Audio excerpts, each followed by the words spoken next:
यो के भन्छ मैले त जसुकै गरे पनि मैले जानेका कुरा बाहेक नयाँ कुराहरू त थोरै मात्रै भन्न सकौँला। त्यसै कारणले यसलाई पनि एक्लै हेर्नु पर्ला। अब यदि भनेर चाहिँ हाम्रो एग्रो फरेस्ट्री भने के हो त, कहिलेदेखि छ भन्ने कुराहरू चाहिँ यो पद्म पुराणमा उल्लेख रहेछ क्या। यो हेर्नुहोस् है त, मैले यो जो मनुष्य बाटोको छेउछाउमा रुखहरू लगाउँछन् उसले आफूले लगाएका रुखहरूमा जति फलहरू तथा पातहरू छन् त्यति वर्षसम्म स्वर्गको आनन्द अनुभूति गर्दछ भनेर पद्म पुराणमा लेखाएको छ हगि। अब यो मैले कहाँ फेला परेको भन्नलाई भनेदेखि म चाहिँ यो agro forestry system and practice तयार गर्ने सिलसिलामा म त्यो डडेलधुराबाट बैतडी जाँदै थिएँ। डडेलधुराको डिएफओ कहाँ गएर एकछिन बसौँ नि त, भलाकुसारी गरौँ उहाँसँग भनेर गएको त त्यहाँ त्यस्तो लेखिरहेको छ। अनि मलाई चट्ट मनमा के आयो भनेदेखि मैले पहिला के लेख्थेँ किताबमा भन्नुलाई भने agro forestry is a old practice हैन, and we are practising this since time immemorial भन्थेँ के मैले। हो त्यो टाइम इमेमोरियल भने कहिले हो त भन्ने कुरा चाहिँ अब मैले चाहिँ भने कि पद्म पुराणमा रहेछ। पद्म पुराण भने कहिले हो त भने झन्डै 16-17 हजार वर्षको पहिलाको रहेछ। भनेपछि एग्रो फरेस्ट्री भनौँ अथवा चाहिँ रुख लगाउने कुराहरू भनौँ यो त 16-17 हजार पुरानो रहेछ। अब हामीले चाहिँ त्यस कारण टाइम इमेमोरियल त भन्नु परेन नि हगि, कि पर्यो? कोही बोल्नुहोस् यार। यो सोध भइसकेपछि त अब यहीलाई आधार मानेर गर्दा पनि हुन्छ। भयो त्यही त हैन, स्रोत नखुलेसम्म चाहिँ अब टाइम इमोरियल भन्दा हुन्छ। हुन्थ्यो स्रोत हामीले फेला पारिसकेपछि त भन्नु परेन नि त हगि। हजुर Hindu Puran also mentions that various plants and trees have significance in lives of Ramas as well as Buddhas. As अब रामाले पनि अशोका रुखहरूको पनि रावणको वनमा एकदम सिग्निफिकेन्स थियो नि त, त्यही भएर। अनि बुद्धको पनि त एउटा पिपलको बोटबाट स्टार्ट भएको जस्तो लाग्छ मलाई। I have not studied well about that, but trees have had एकदमै सिग्निफिकेन्ट कुराहरू। अनि बेलपत्र पनि हामी चढाउँछौँ, सो यो कुरा चाहिँ छ सर। एकदम ठिक हो अनिसाजी। अघि तपाईँलाई मैले भनिहालेँ कि हामी जुन भन्छौँ नि टाइम इमेमोरियल भन्थ्यौँ होइन, अब त मैले त पद्म पुराणबाट पाएँ, त्यस कारण तपाईँले अरू पुराणबाट पनि लिन सक्नुहुन्छ। तपाईँलाई मैले यसमा चाहिँ कतातिर डाइरेक्सन गर्न खोजेँ भनेदेखि किप योर आइज ओपन भन्नु होइन, किप योर आइज ओपन भएर गर्नु। जहाँ चाहिँ तपाईँ जानुहुन्छ, जहाँ हेर्नुहुन्छ, अनि त्यसको लागि तपाईँहरू अलिकति टाठो बाठो भएर यसो हेर्ने, अनि त्यसपछि आफूले भन्न खोजेको कुरा त्यसमा आउँछ। मैले चाहिँ तपाईँको यो पद्म पुराणमा के छ भनेर खोतलिएको होइन होइन। मैले भनिहालेँ, म त तपाईँको उसमा बैतडी जाने चक्करमा त्यो किताब लेख्नलाई बैतडी जाने चक्करमा त्यो डडेलधुरा पुग्दाखेरि त्यहाँ चाहिँ त्यहाँ देखेँ मैले। मेरो आँखा जहिले पनि यस्तै मात्रै लागिरहने होइन, कुन रुखमा कति फल आयो, कुन रुख कहाँ छ भनेर मात्रै हेरेर नै भएको हुनाले मैले त्यो ठक्क फेला पारेँ। अब अनिसाजीहरूले भयो, त्यसपछि अरू भाइहरूले भए होइन, यसलाई चाहिँ अझ चाहिँ परिमार्जन गर्न सक्नुहुन्छ। ल अगाडि बढौँ है त। अब मैले के राखेको छु भने agro forestry and sustainable livelihood framework भन्ने कन्सेप्ट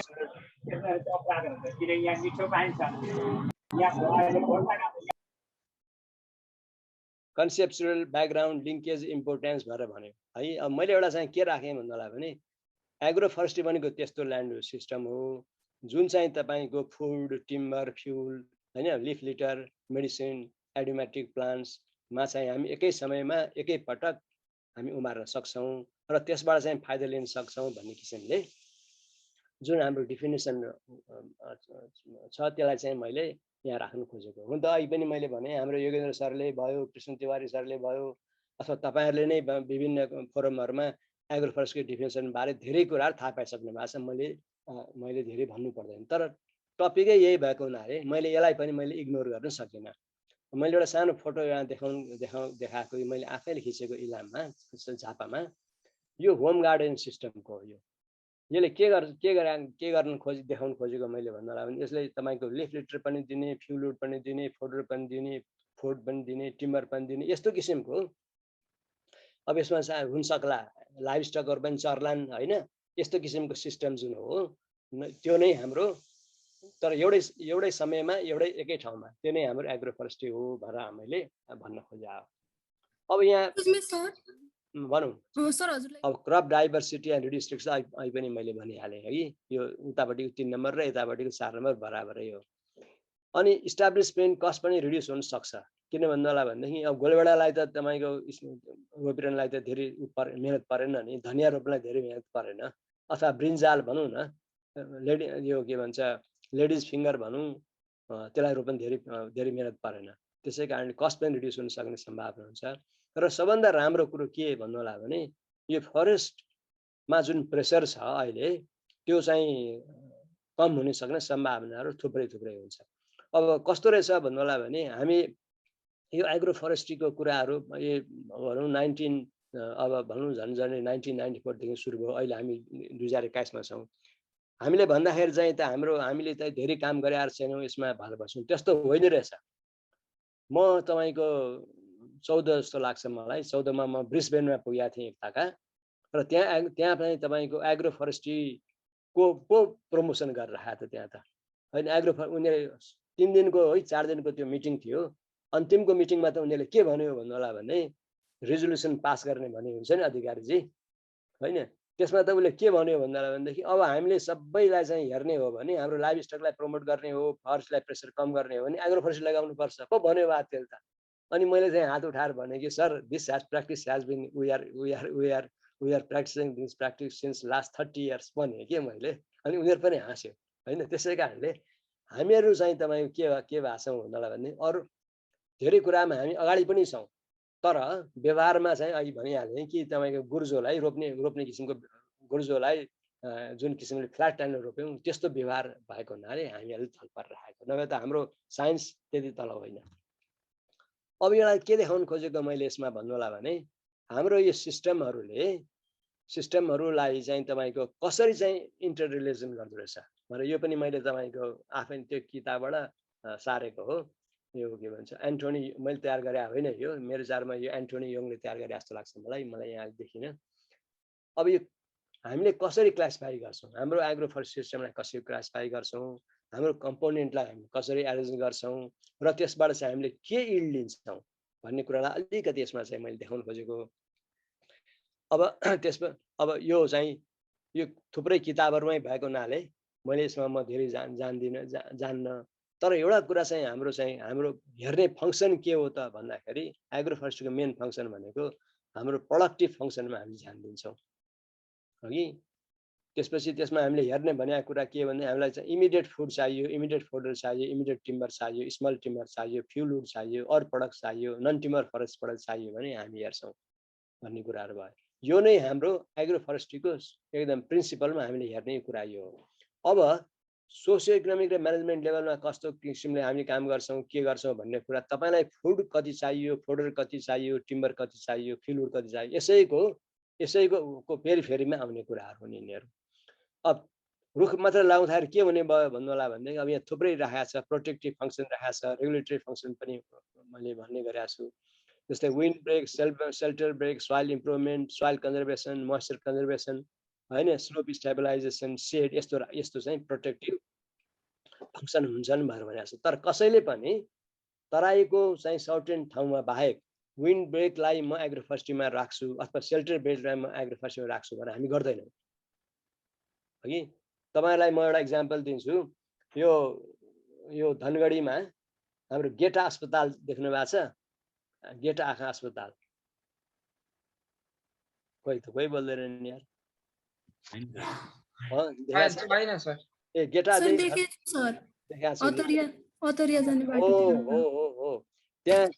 त्यहाँ नपुग्दै धनगढीबाट आउँदाखेरि तपाईँको एयरपोर्टबाट तपाईँ चाहिँ पश्चिमतिर हेर्नु हो भने त्यहाँ चाहिँ विन्ड ब्रेक लगाइरहेको छ। मलाई अचम्मै लाग्यो है। र सेल्टर बेड पनि त्यहाँ लगाइरहेको छ। म त्यहाँ घुम्न गएँ हेर्न भनेर गएँ। अनि सेल्टर बेड के को लगाइरहेको छ, विन्ड ब्रेक के को गरिरहेको छ भन्दाखेरि उनीहरूले चाहिँ त्यहाँ आँप लगाएको रहेछ कि आँप र गुवावा भन्छ नि, गुवावालाई के भन्छ, अम्बा भन्छ। अम्बा। त्यो अम्बा र अम्बालाई त्यो विन्टर के भन्छ समरको डिसिकेसनबाट जोगाउनलाई यिनीहरूले विन्ड ब्रेक लगाएर छ अम्बाको चाहिँ रुख र आँपको रुख जोगाउनलाई लगाइरहेर छ इक्लिप्टस थुप्रै इक्लिप्टसको चाहिँ दुई तिनवटा चाहिँ तपाईँको दुई तिनवटा रोमै इक्लिप्टस लगाइरहेर छ त्यहाँ चाहिँ मैले देखेँ एग्रो त्यो प्रोटेक्टिभ फरेस्टमा त्यस्तो देखेँ मैले एग्रो फरेस्ट्रीमा तर अन्त कतै पनि मैले एग्रो फरेस्ट्रीको लागि सेल्टर बेल्ट विन्ड ब्रेक चाहिँ मैले देखाएको छैन अब फेरि भने मेरो नलेज फेरि कम हुनसक्छ होइन मैले त त्यहाँ पो देखेँ त मैले चाहिँ तपाईँको अरू चाहिँ तपाईँको बुटोलतिर हेरेको भए अथवा सुदूरपश्चिमको अरू ठाउँतिर हेरे भए मैले देख्थेँ होला नि होइन त्यसै कारणले म तपाईँहरूलाई फेरि एकपल्ट के कुरा गर्छु भन्नु होला भने किप योर आइज ओपन होइन हाम्रो आँखा कानहरूलाई एकपल्ट हामीले चाहिँ तपाईँको बाहिर हिँड्दाखेरि अझ ओपन गऱ्यौँ भनेदेखि हामीले देख्छौँ र त्यस्तै किसिमले यो एरेन्जमेन्ट कसरी गर्न सकिन्छ भन्ने कुरा राखेको छ सिस्टम हामीले के गर्न सकिन्छ भनेर राखेको छ होइन अब यहाँ सिस्टम यो चाहिँ यो चाहिँ तपाईँको कलम नम्बर 3 मा हामीले हेऱ्यौँ भनेदेखि यतापट्टि चाहिँ 4 पर्ला त 3 मा हामीले हेऱ्यौँ भने सिस्टम इन और फर के लेखेको छ भने lowland humid tropics highland humid tropics lowland sub humid tropics highland humid tropics यो चाहिँ arid and semi arid regions भनेर राखेको छ अब यो चाहिँ तपाईँको संसारको सबैलाई उसले चाहिँ गरे हुनाले यस्तो किसिमको राख्यो हामीले यही हुनुपर्छ भन्ने छैन किन भन्नु होला भने हामी कहाँ तपाईँको हाइल्यान्ड सब ह्युमिड ट्रपिक्समा हामी त्यति साह्रो केही पनि गर्दैनौँ त्यस्तै किसिमले arid and semi arid region भएर हामी जुन चाहिँ मुस्ताङतिर जुन मुस्ताङ भनौँ अथवा चाहिँ त्योभन्दा उत्तरतिरको कुरा गरौँ हामी त्यहाँ केही पनि गर्दैनौँ तर हामी कहाँ नभए पनि इन्डियामा त छ नि सेमी एरिड रिजन छ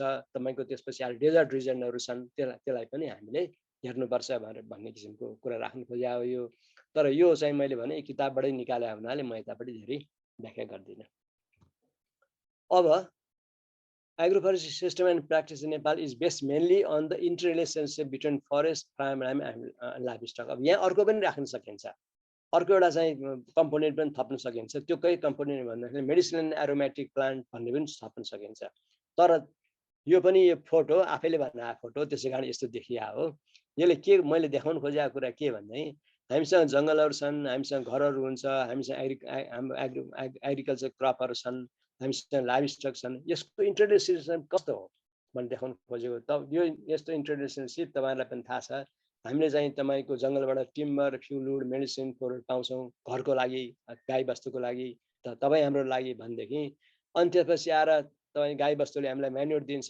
त्यसपछि आएर त्यसले ग्रेजी गरिसकेपछि त्यसले कुनै कुरा राम्रो पनि गरे हुन्छ र लाइभ स्टक बढ्छ त्यसको वेट बढ्छ लाइभ स्टकबाट हामी 2 पैसा पाउँछौँ भनेर यस्तो किसिमको इन्टररिलेसनसिप हामीसँग छ भनेर मैले देखाउन खोजेँ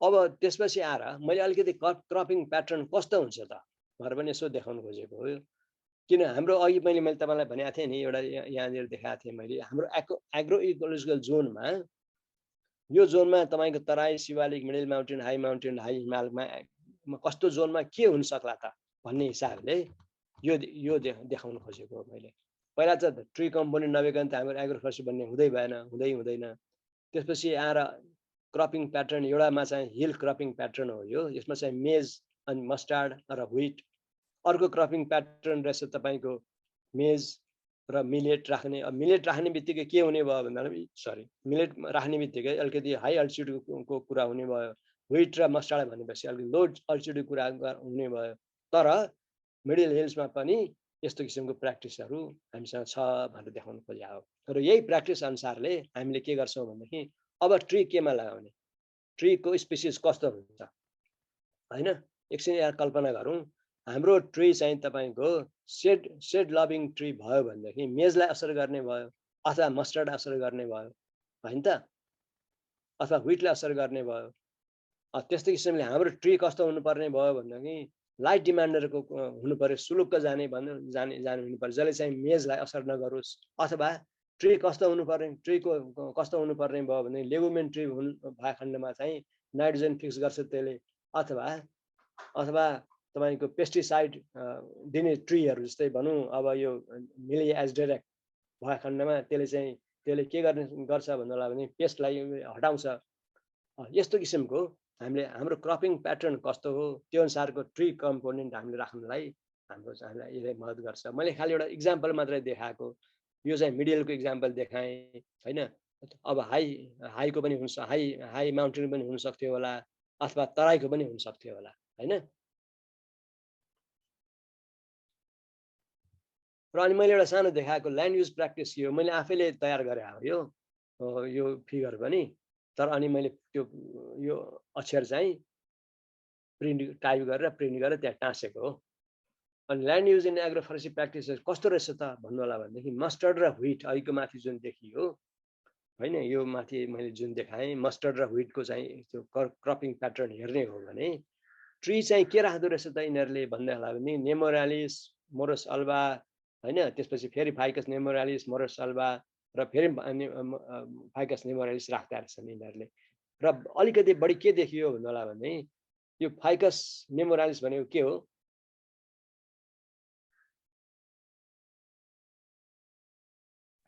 दुधिलो भन्छन् सर। दुधिलो। नेमोरालिस दुधिलो हो? हजुर एकदम तपाईले ठिक भन्नुभयो हो, दुधिलो।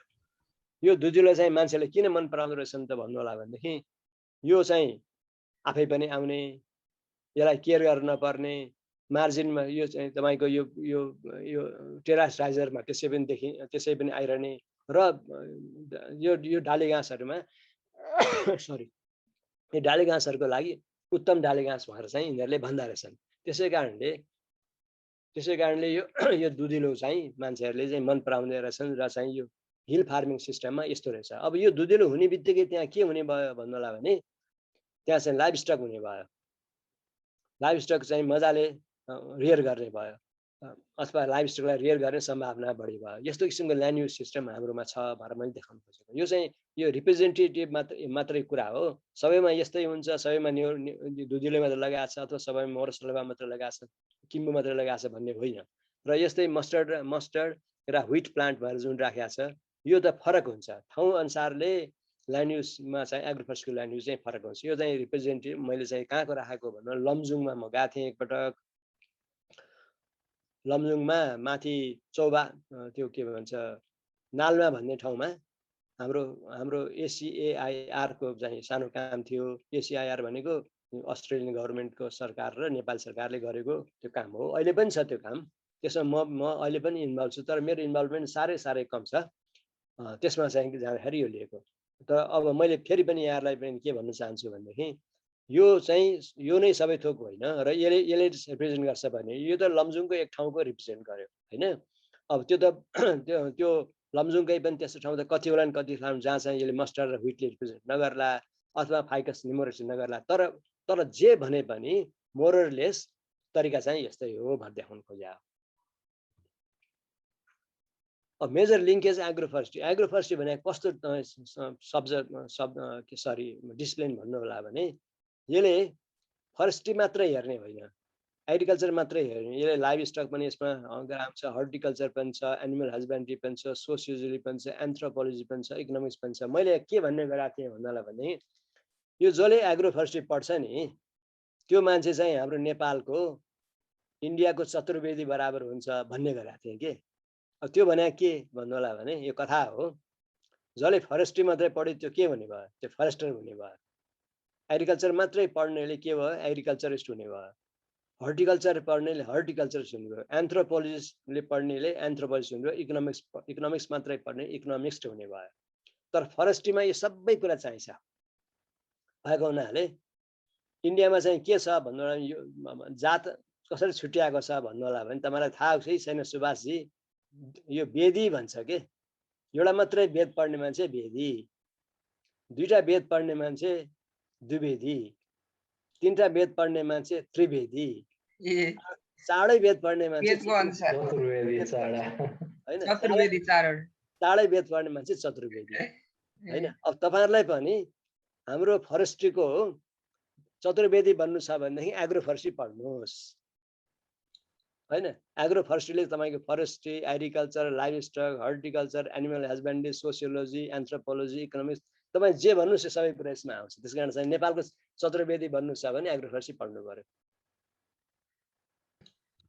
हो कि अब मैले अलिकति लिंकेज देखाउन खोजे यसमा के हो भन्नु होला भने केमा लिंकेज हुन सक्छ भने कन्जर्भेसन अफ सोइल एन्ड वाटरको कुरा गरे है एउटा यो फोटो हेर्नुस् त यहाँ बिचको फोटो यो मान्छेले यसलाई चाहिँ यो मैले यो बैतडीको फोटो हो यसलाई चाहिँ यो जुन ठाउँमा एग्रिकल्चर गरे सरी त्यसमा चाहिँ सोइलहरु नाश भएको देखाउन खोज्या हो अनि न्युट्रिएन्ट साइक्लिङ भने तपाईले देब्रेपट्टि सरी दाहिनेपट्टि अर्को फोटो देखाउन खोज्या यो पनि बैतडीकै हो यो डडेलधुराबाट बैतडी जाने बाटोमा हो मैले लिएको यसमा चाहिँ तपाईको म्यान्युरिङहरु राखेको छ तपाईले देख्नुहुन्छ यो फोटोहरु देख्नुहुन्छ कि यो चाहिँ तपाईको म्यान्युरहरु आएको त्यसपछि आएर लाइभस्टक रेयरिङ भन्ने कुरो पनि छँदैछ यहाँ देखाउन सकेन मैले है अनि इन्भाइरोमेन्टल कन्डिसन चाहिँ तपाईको पीएस भयो क्लाइमेट चेन्ज भन्ने कुराहरु पनि मैले राख्न देखाउन खोजेको र यो एउटा चाहिँ त्यो देब्रेबाट अर्को सेकेन्ड फोटोहरु हेर्नुस् त हामीले कस्तो किसिमले चाहिँ हाम्रो बारीहरुलाई हेर्छौं सबै चाहिँ तपाईको कान्लाहरु चाहिँ खनेर अथवा चाहिँ खोरिया फडानी गरेर यो सबै हाम्रो चाहिँ क्लाइमेट चेन्जको लागि भन्नु अथवा पीएस को लागि यसले नकारात्मक रूपमा हामीलाई चाहिँ उदिरहेछ संकेत गरिरहेछ अहिले मैले भन्दै थिएँ फोस्रो रुख भनेको सबभन्दा दाहिनेपट्टि यो जुन रुख देख्नु भएको छ यो बैतडीको हो यो है यो फोस्रो भन्छ यसलाई ग्रिभिया अप्टिभा भन्छ स्याल फुस्रे भन्छ अब यही कुरामा म तपाईलाई सानो राखौं यो स्याल फुस्रे भन्ने यो पश्चिम नेपालमा प्रशस्त पाइन्छ तर पूर्व नेपालमा छैन यो हाम्रो फाइटो जियोग्राफिकले गर्दाखेरि पूर्व नेपालमा छैन र अनि मैले के गरे भन्नुलाई भने पूर्व नेपालमा किन हुँदैन त यो भनेर यो राम्रो एकदम राम्रो fodder tree nutrition fodder tree धेरै ठुलो नहुने लपिङ गर्न सजिलो हैन हरेक घरमा आउने यसलाई चाहिँ त पूर्व नेपालमा पनि यसलाई यसको प्रसारण गर्नु पर्यो भनेर मैले यसलाई बैतडीबाट पूर्व नेपालको तरहरामा लगेर राख्न लगे र हुँदो रहेछ त गरे भनेदेखि त तरहरा पनि अहिले तपाईले हेर्न जानुभयो भनेदेखि तरहरामा कहाँ हेर्नुस् भन्नुलाई भने मौका पर्ला भोलि पर्सि हाम्रो तरहरा कृषि केन्द्र भन्ने थाहा छ तपाईलाई कसैलाई थाहा छ मलाई थाहा छ सर ल तरहरा कृषि केन्द्रमा जानुस् हैन तरहरा कृषि केन्द्रमा पुगेपछि त्यो बाटैमै छ त्यहाँबाट चाहिँ हाम्रो फरेस्ट रिसर्चको पनि एउटा चाहिँ गेस्ट हाउस छ त्यसबाट अलिकति पूर्वतिर त्यहाँबाट चाहिँ 100 मिटर जति पूर्व जानु हो भने त्यहाँ यो भ्याउल पनि भन्छ स्याल फुस्रे पनि भन्छौं हामी ग्रिभिया अप्टिभा यसको तमाम चाहिँ रुखहरू अहिले त्यहाँ देख्नुहुन्छ र मान्छेले अहिले चाहिँ तपाईलाई के गर्दा त हुँदो रहेछ त भनेर उनीहरूले आफ्नो घरमा पनि जसले चाहिँ तपाईको बोका भैँसीहरू पालेका छन् त्यहाँ पाल्न थालेका छन् यस किसिमले तर यो भन्दैमा फेरि तपाईको यो मात्रैले हाम्रो चाहिँ यो एग्रो फरेस्ट्री डेभलप हुने भन्ने त होइन तर यो पनि एउटा कम्पोनेन्ट हो भनेर मैले यसो देखाउन खोजेको अब कन्ट्रिब्युसन के हुन सक्छ त contribution of agroforestry to livelihood केमा हुन सक्छ त डिफरेन्ट अब एग्रो इकोलोजिकल जोन यहाँ भनेको छ है त्यसै कारणले तपाईहरुले चाहिँ फेरि मनमा के राख्नुपर्छ भने म गरेर यसलाई मनमा यो राखिहाल्नुपर्छ यो चाहिँ राखिहाल्नुपर्छ हैन हाम्रो एग्रो इकोलोजिकल जोनको यो चाहिँ मनमा राखिहाल्नुपर्छ राखिहाल्नुस् त्यसपछि मात्रै यो चाहिँ अब अगाडि जान्छ अब यो स्मल स्केल टिम्बर हैन यो चाहिँ तपाईको यो धुन खर्क भन्ने ठाउँमा मैले आफै लिएको फोटो हो यो के को रुख हो भन्नुला भने उतिसको आफ्नो बारीमा भएको रुखहरू बेच्न भएर राखेर छन् यिनीहरूले बारीको रुखहरू धुन खर्क भन्ने ठाउँमा अब बेनिफिट हामीलाई चाहिँ एग्री लाइभलीहुडमा के बेनिफिट छ भनेर मैले दुईटा बेनिफिट देखाउनु भएको छ एउटा चाहिँ डाइरेक्ट बेनिफिट अर्को इन्डाइरेक्ट बेनिफिट डाइरेक्ट बेनिफिट छ के लार्ज स्मल टिम्बर आउने भयो फायरवुड आउने भयो फोडर आउने भयो मेडिसिनल एरोमेटिक प्लान्ट आउने भयो यो मैले भन्नै परेन यहाँ मैले देखाउन खोजेको छु अब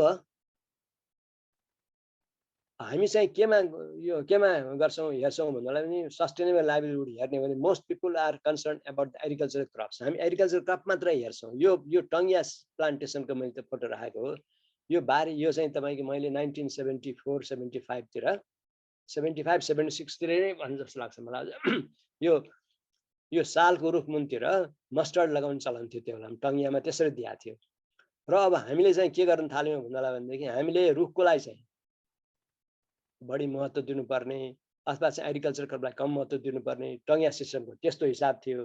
तर हामीले त्यसको उल्टो एग्रिकल्चर क्रपलाई बढी महत्त्व दिएर हामीले सालको रुखहरू चाहिँ हाँगा यस्तरी काट्दियौँ कि अब त्यो साल चाहिँ तपाईँको मास जो हुन्छ नि एउटा मस्तुल त्यस्तो मात्रै देखियो। त्यस कारण यो चाहिँ most people are concern about agriculture crop. हामी एग्रिकल्चर क्रप मात्रै हामी युज गर्छौँ, सस्टेनेबल लाइभलीहुड यसले मात्रै हुँदैन भन्ने कुरा गरेर। किनभने फरेस्ट क्रप भए खण्डमा पनि सस्टेन हुन्छ भने त अघि हामीले भनिरहेका छौँ afraid of shading of major crops यो देखाइयो। अनि अनि तपाईँको लाइभलीहुडको अर्को एउटा कन्सेप्ट के भन्नु होला भने concept of building appropriate tree crop combination. हगि यो ट्री क्रप कम्बिनेसनको हामीले गऱ्यौँ भनेदेखि अहिले मैले तपाईँलाई सुरुमा भनेको थिएँ कि एउटा रुखबाट अर्को रुखलाई चाहिँ हामी गऱ्यौँ भनेदेखि 2 मिटर बाई 2 मिटरमा राख्न सक्छौँ अथवा 2.5 बाई 2 भाइनमा राख्थ्यौँ अथवा 3 मिटर बाई 3 मिटर राख्थ्यौँ। यो बिचको जग्गा त तपाईँको के हुन्थ्यो, खाली जान्थ्यो होइन। अब हामीले के गर्न थाल्यौँ भन्दा कम्बिनेसन कस्तो किसिमले राख्न सकिन्छ। ट्री क्रपको कम्बिनेसन के राख्दाखेरि चाहिँ हामीले ट्री पनि लगातार पाउँछौँ, त्यसबाट चाहिँ डाली घाँसहरू पनि लगातार पाउँछौँ डाली घाँस हो भने, अथवा नन टिम्बर फरेस्ट प्रडक्ट हो भने लिफ बार्कहरू पनि सब्स्टेन्सियल रूपमा हामी सधैँ इन पर्पेचुटी पाइरहौँ। र साथसाथै एग्रिकल्चरल क्रप कस्तो पाउँछौँ त भनेर चाहिँ एउटा सानो एक्सपेरिमेन्ट मैले धेरै पहिला गरेका थिएँ। त्यो चाहिँ तपाईँको 84 तिर गरेको, सरी यो चाहिँ तपाईँको 94 तिर गरे एक्सपेरिमेन्ट हो, 94 95 तिर गरे एक्सपेरिमेन्ट हो। यो चाहिँ फाइकस अरिकुलेटा भन्छौँ नि हामी, अन्जिर भन्छौँ नि, फाइकस रसबगरा पनि भन्छौँ। त्यसको मुनतिर त्यसलाई त्यसै छोड्दाखेरि त यसको पातहरू ठुल्ठुलो भएर सेड पनि आउने भएको हुनाले हामीले के लगायौँ भन्दा जिन्जर हुन्छ नि, जिन्जर भने बुझ्नुहुन्छ?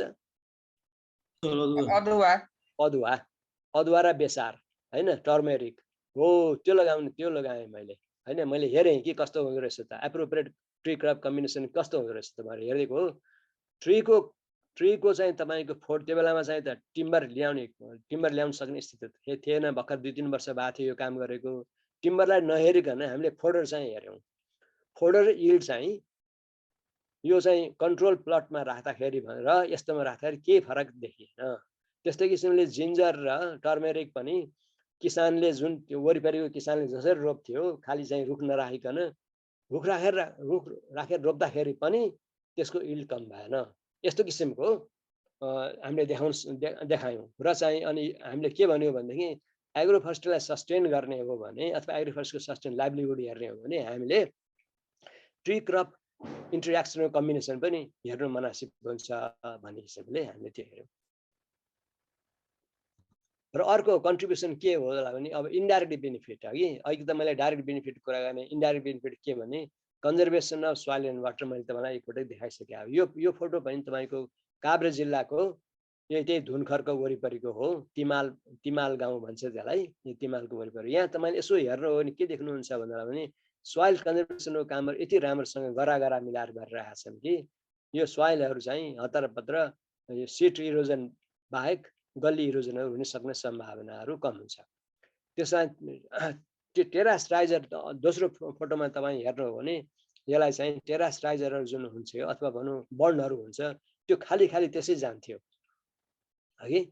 अब त्यसलाई चाहिँ तपाईँको यसमा अलिकति यो ल्युसिनियाहरू लगाएर अथवा चाहिँ अरू चाहिँ भटमासे भन्ने सानो श्रबहरू लगाएर यसलाई हामीले के गर्न खोज्यौँ भन्नु होला भनेदेखि यसलाई स्टेबलाइज गर्न खोज्यौँ, जसले गर्दा सोइल कन्जर्भेसन पनि हुने, त्यसपछि त्यसको इफेक्ट चाहिँ क्रपमा नआउने र न्युट्रिसन चाहिँ पनि गाई गोरुले न्युट्रिसन पनि पाउने। र हुन्छ भनेदेखि यो नाइट्रोजन फिक्सिङ लेगुम ट्री राखेको खण्डमा त तलको चाहिँ त्यो गराको मुनतिरको खेतलाई पनि अथवा खेत त नभनौँ बारीलाई पनि तपाईँको राम्रो असर गर्ने भन्ने किसिमको पनि देखिनु भयो। र अब यो अलिकति अब यो इन्डाइरेक्ट बेनिफिट हो। सिक्वेस्ट्रिङ एटमोस्फेरिक कार्बन पनि सिक्वेस्ट गर्छ, इकोलोजिकल सर्भिस पनि दिन्छ भन्ने कुरो चाहिँ त यो मैले दोहोऱ्याउनु परेन। तर अब यसमा अब भाइहरूले यसमा अध्ययन गर्नुहोस् बहिनीहरूले कि कार्बन एटमोस्फेरिक कार्बन कति सिक्वेस्टेड गर्छ, प्रोभाइडिङ इकोलोजिकल सर्भिस कसरी गर्छ त। पहिला त इकोलोजिकल सर्भिस भने के हो, हामी कसरी पाउँछौँ, त्यसपछि एटमोस्फेरिक कार्बन भने के हो, हामी कसरी पाउँछौँ, कुन एग्रो फरेस्ट्री रुखले बढी चाहिँ कार्बन सिक्वेस्ट्रेसन गर्दो रहेछ, कुन एग्रो फरेस्ट्री प्र्याक्टिसहरूले चाहिँ इकोलोजिकल सर्भिसमा इन्हान्स गर्दो रहेछ भनेर यो तपाईँहरूको जिम्मा हुने भयो। अब हस् कोइराला भाइ। हजुर सर, हजुर है, यो तपाईँहरूको जिम्मामा आयो। किन भन्दाले हामीले यहाँसम्म चाहिँ गऱ्यौँ। अब कुन इकोलोजिकल सर्भिसले हैन सर्भिस कुन एग्रो फरेस्ट्री प्र्याक्टिसले इकोलोजिकल सर्भिसलाई राम्रो दिन्छ। अब होम गार्डनले दिला कि हैन, अथवा एग्रो सिल्भोले पास्टरले दिला कि एग्री सिल्भिकल्चर दिला कि अथवा शिफ्टिङ कल्टिभेसनले पो दिला कि भन्ने कुराहरू हामीले हेर्न सक्छौँ। त्यसलाई कम्पेयर गर्न सक्नुपर्छ। यो काम अब तपाईँहरूको जिम्मामा आछ। हजुर सर, हुन्छ सर। इन्डाइरेक्ट बेनिफिट भयो। हस् सर। अब अर्को चाहिँ मैले यसो देखाउन खोजेको, अब हाम्रो चाहिँ मैले तपाईँलाई यहाँ अघि पनि भने कि फोडर, फायरवुड, स्मल टिम्बरको कुरा गरेँ। यसलाई मैले अलिकति जोड दिन खोजेको के भन्नु होला भने हाम्रो एग्रो फरेस्ट्री भनेको स्मल टिम्बर र फोडरले धेरै कन्ट्रिब्युट गर्छ। यो डाले घाँस नभइदिएको भए अथवा डाले घाँस हामी नल्याइदिएको भए हाम्रो गाई गोरु जङ्गलमा पठाउँथ्यौँ, त्यसपछि कट एन्ड क्यारी सिस्टम हुन्थेन र हाम्रो जङ्गल नाश हुन्थे भन्ने हिसाबले अलिकति मैले फोकस चाहिँ फोडर ट्रीमा गर्न खोजेँ। लाइभलीहुडलाई हामीले हेर्ने हो भने डिफरेन्ट एग्रो इकोलचरमा फोडरको चाहिँ महत्त्वपूर्ण भूमिका छ भनेर भन्न खोजेँ। अब यसमा चाहिँ अलिकति कसले के लेखेका छन् भन्ने कुरालाई पनि मैले यसो गर्दाखेरि आचार्य र काफ्ले भन्नेले चाहिँ तपाईँको नेपालमा चाहिँ फोडर हाउसहोल्ड कति हुँदो रहेछ भन्दाखेरि हेर्नुहोस् त 73.68 केजी पर डे हैन। यो त धेरै नै हो नि, के होइन?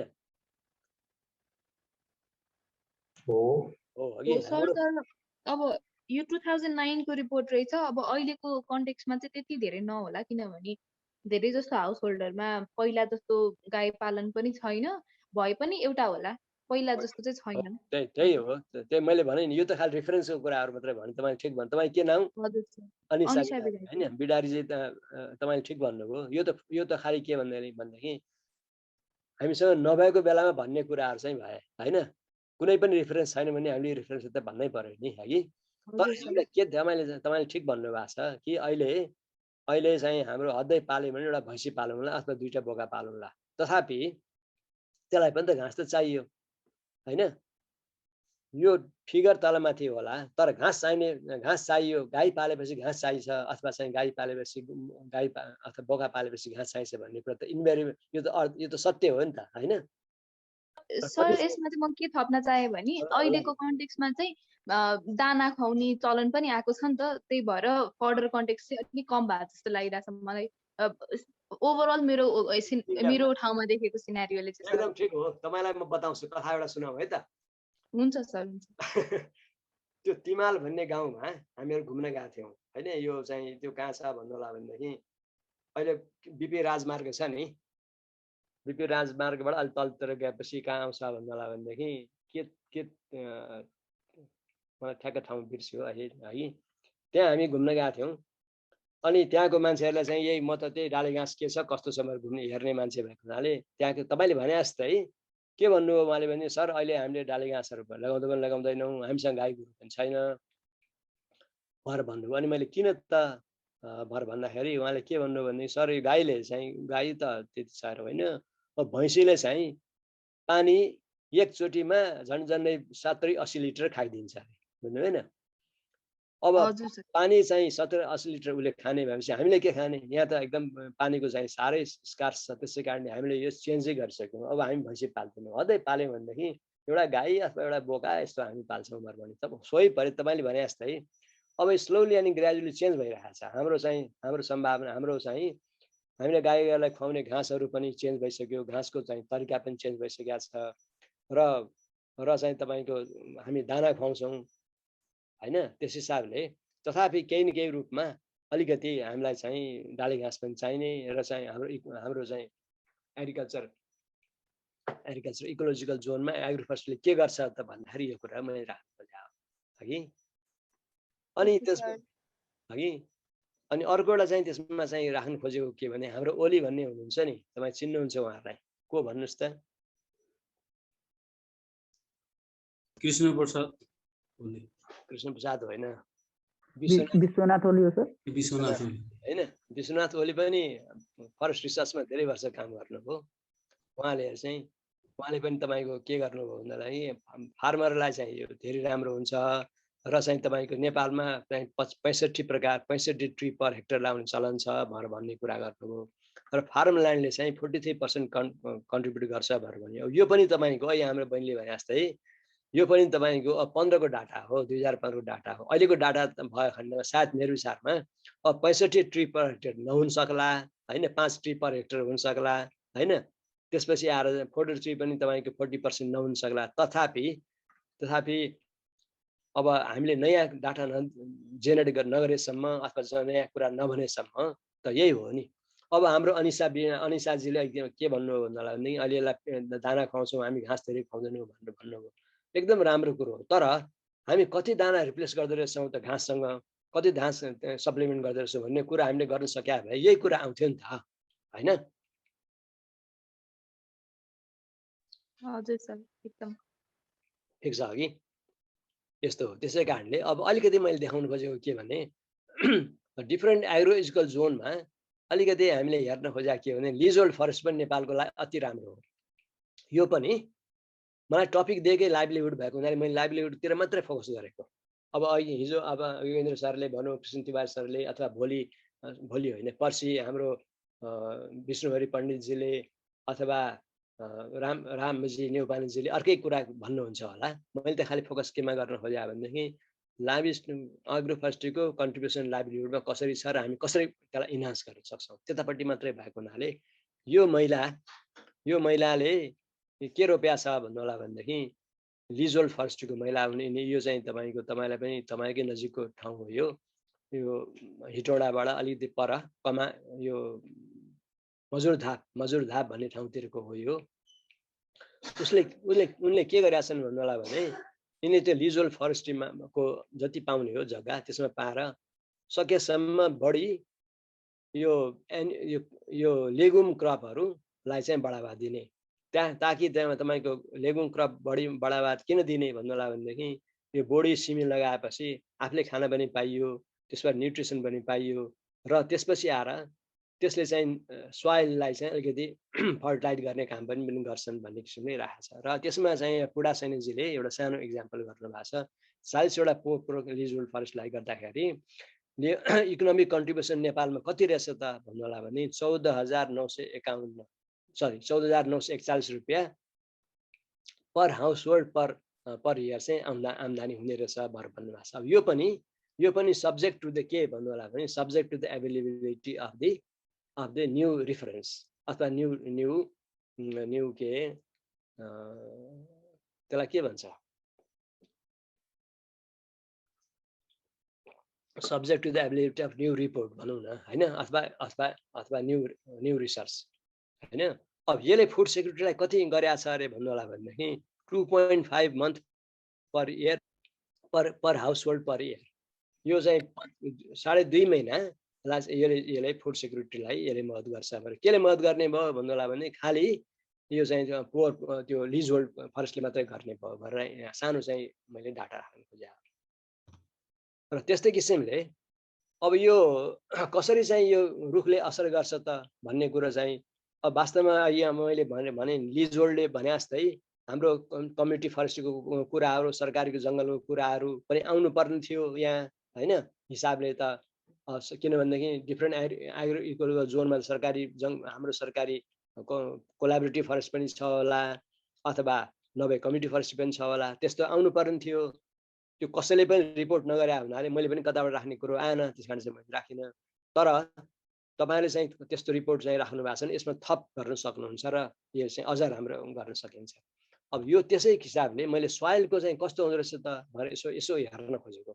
यो अहिले हामीले भन्यौँ कि यो मान्छे यो महिलाले न्युट्रिएन्ट एभाइलेबिलिटीको लागि सोइल न्युट्रिएन्ट एभाइलेबिलिटीलाई बढी चाहिँ के राख्छ भनेर भनेको लेगुम प्लान्टहरू राख्छ भनेर भने हुनाले अलिकति मैले लेगुम प्लान्टहरूको कसरी हुँदो रहेछ भनेर देखाउन खोजेको। यो मैले बनाएको होइन, यो पनि धेरै पुरानो हाम्रो एन्टोनी यङ साइन्टिस्टले तयार गर्नुभएको किताबबाट मैले सारेको हो। त्यसै कारणले म यसमा पनि धेरै भनेर म चाहन्न। तर यसले कस्तो किसिमले चाहिँ ट्रीले पोजिटिभली सोइललाई कसरी इम्प्रुभ गर्दो रहेछ त भन्ने कुरा चाहिँ यहाँ राख्नुले खोजेको। इक्जाम्पलको लागि नाइट्रोजन फिक्सेसन कसरी गर्छ, न्युट्रिएन्ट अपटेन कसरी गर्छ, एटमोस्फेरिक इनपुट कसरी हुन्छ, इन्क्रिज वाइल्ड फिल्ट्रेसन कसरी गर्छ र वाटर रिट्रिभल कसरी गर्छ भन्ने कुराहरू एउटा कलममा छ भने अरू कलममा चाहिँ तपाईँको process which reduces losses from the soil अर्को एउटा कलममा, अर्कोमा चाहिँ तपाईँको सोइल फिजिकल कन्डिसन कस्तो हुनुपर्ने, सोइल केमिकल कन्डिसन कस्तो हुनुपर्ने भन्ने कुरा राखेको छ। अब दुर्भाग्यवश हामीले चाहिँ तपाईँको फिजिकल कन्डिसन त अलिअलि हामी हेर्छौँ हाम्रो एग्रो फरेस्ट्री गर्ने बेलामा। अब हामीले चाहिँ यो केमिकल कन्डिसनहरू हामीसँग त्यस्तो क्षमता पनि छैन, हामी हेर्दा पनि हेर्दैनौँ होइन। तथापि कस्तो किसिमले गर्दो रहेछ इम्प्रुभ, पोजिटिभ इम्प्रुभ अथवा यसले कसरी दुःख दिँदो रहेछ, नेगेटिभ इम्प्रुभ के हुँदो रहेछ भन्ने कुरा जान्नु चाहिँ मनासिबै हुन्छ भनेर मैले यसो देखाउनु खोजेँ। अब इन्हान्सिङ रुरल लाइभलीहुड एग्रिकल्चर सिस्टममा चाहिँ नेपालमा कस्तो किसिमको छ त भनेर अहिले मैले तपाईँलाई एउटा सानो प्रोजेक्टको कुरा गरेको थिएँ। त्यो चौबासमा जाने, त्यसपछि आएर चाहिँ यो माथि नालुवामा जाने कुरा गरेका थिएँ।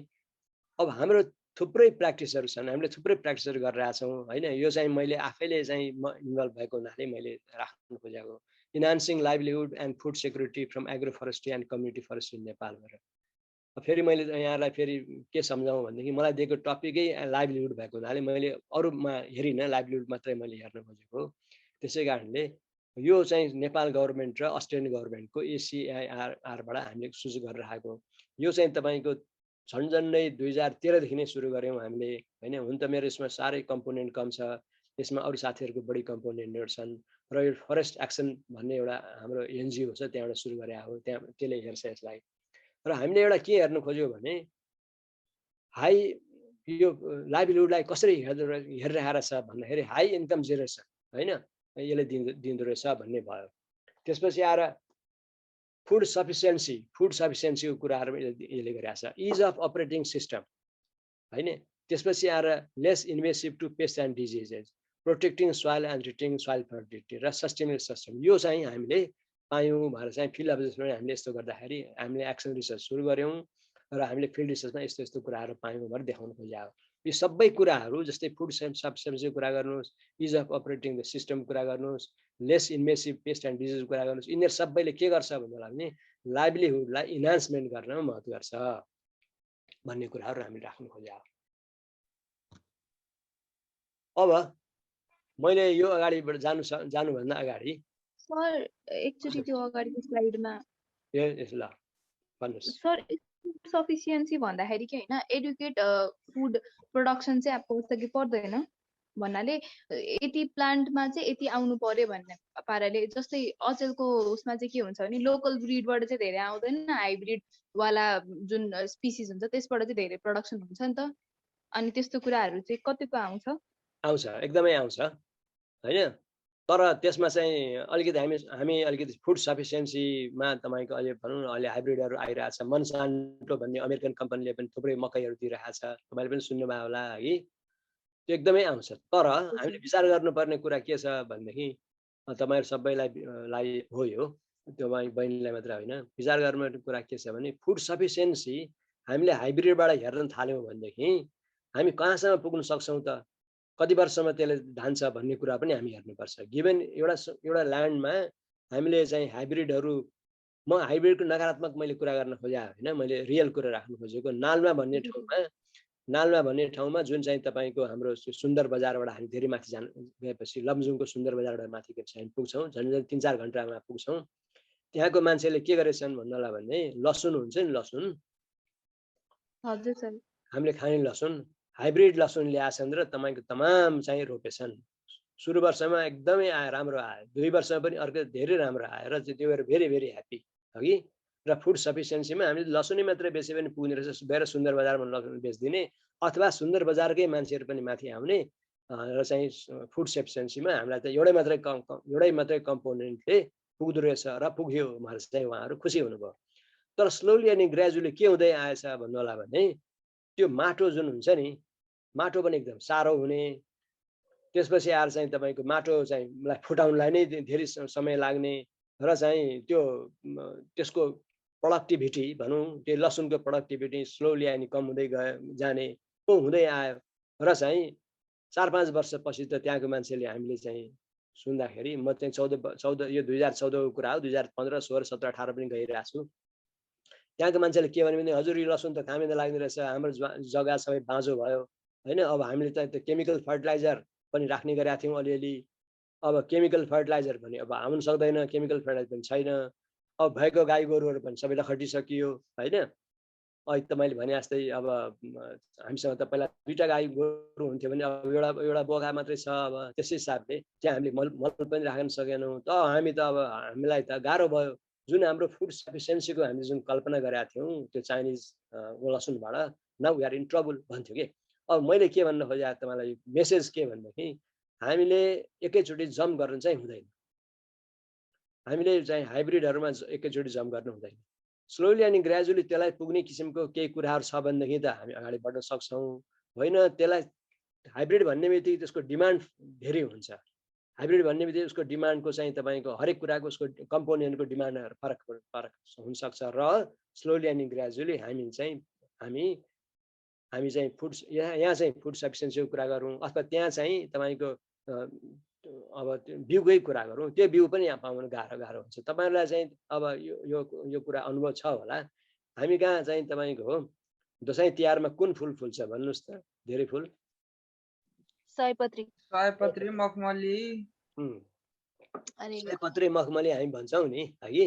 हो त्यो सयपत्री चाहिँ पहिला जस्तो सयपत्री होइन। सयपत्री अहिले हाइब्रिड सयपत्री, त्यसको बिउै हुँदैन है। र अब के हुँदै आयो भन्नुलाई भनेदेखि हामीले हाम्रो बारीमा भएको त्यो कालो सयपत्री त्यो बिउ भएको सयपत्रीलाई पनि नाश गऱ्यौँ, सधैँ पनि छैन। अब हामीले नर्सरीबाट ल्याउँछौँ। नर्सरीबाट ल्याउँदाखेरि त्यहाँ के भने हाइब्रिड सयपत्री आयो जुन सयपत्रीको बिउ हुँदै आउँदैन। अब तपाईँ केमा भर पर्नुभयो भन्नुहोस् त? अब सबै अब नर्सरीमा सिड किन्नै पर्ने भयो क्या हाम्रो। अब यो सिड किन्नै पर्ने भयो। त्यही सिड पनि तपाईँको कस्तो हो थाहा छैन। थाहा पनि हुन्न। अब यो तपाईँको हाम्रो आफ्नो ओरिजिनल चिज पनि हराउँदै गइरहेछ कि। यसले चाहिँ पछि चाहिँ एकदमै गाह्रो पार्छ कि। त्यही सयपत्रीकै मात्र इक्जाम्पल मैले दिन खोजे हो। सयपत्री अब त्यो सयपत्रीको फुल फुल्छ 2-4 दिन ढकमक्क भएर फुल्छ र त्यसमा एक किसिमको जालो लाग्छ, जालो होइन, एक किसिमको जालो लाग्छ। तपाईँले हेर्नु होला यसपालि हेर्नु होला, मैले भनेको कुरा नमिल्ने भयो भने त्यसमा जालो लाग्छ र चाहिँ 4-5 दिनपछि त्यो चाहिँ ओइलाउँदै त्यो जान्छ। त्यसले सिड पनि दिँदैन, खतम। त्यसै कारणले मैले भन्न खोजेको कुरा के भन्नुलाई भने फुड सफिसियन्सीमा हाम्रो हाइब्रिडहरूले धेरै हामीलाई मद्दत गरेका छ। यो हामी नकार्नै सक्दैनौँ। अहिले मकैमा पनि हामीले भन्छौँ कि विभिन्न प्रकारको हाइब्रिडहरू आछन्, मकै पनि हामी लगाउँछौँ। हजुर, अहिले यो मकैमा चाहिँ तपाईँको यो फौजी किरा हो भन्ने आएर चाहिँ एकदम किसानहरूलाई चाहिँ दुःख दिइरहेको देखिरहेछ कि अहिले। अब त्यस्तै हिसाबले मैले त्यही भन्दैछु। त्यसै कारणले हामीले अलिकति हामी जम्पै गरिहाल्नु पर्ने चाहिँ त अलिकति सोच्नुपर्छ। म तपाईँलाई अब यो चाहिँ यो 5 मिनट ब्रेक गरेर 5-6 मिनट ब्रेक गर्नुभन्दा अगाडि एउटा पेस्ट र डिजिजको एउटा चाहिँ कथा भन्छु। उहाँ भाइले सुभाष भाइले भन्नुभयो, कसले भने मैले चाहिँ गर्न सकिनँ। यो हाइब्रिडलाई हामीले अलिकति राम्रोसँग चाहिँ हेर्न सकेनौँ भनेदेखि यसले हामीलाई कति दुःख दिन्छ भन्ने कुरा हामीले चाहिँ धेरै नै पहिला 1994 तिर जुन बेलामा म चाहिँ यो असिस्टेन्ट रिसर्च अफिसर थिएँ, धेरै पहिलाको कुरो भयो।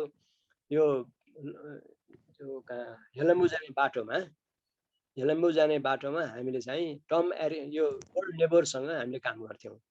त्यो बेलामा तपाईँ सोध्नुहोस् भोलि अथवा पर्सि हाम्रो चाहिँ डाक्टर पण्डितलाई अथवा चाहिँ रामजी न्युपानेलाई सोध्नुहोस्, उहाँहरू पनि हामीसँगै काम गर्नुहुन्थ्यो।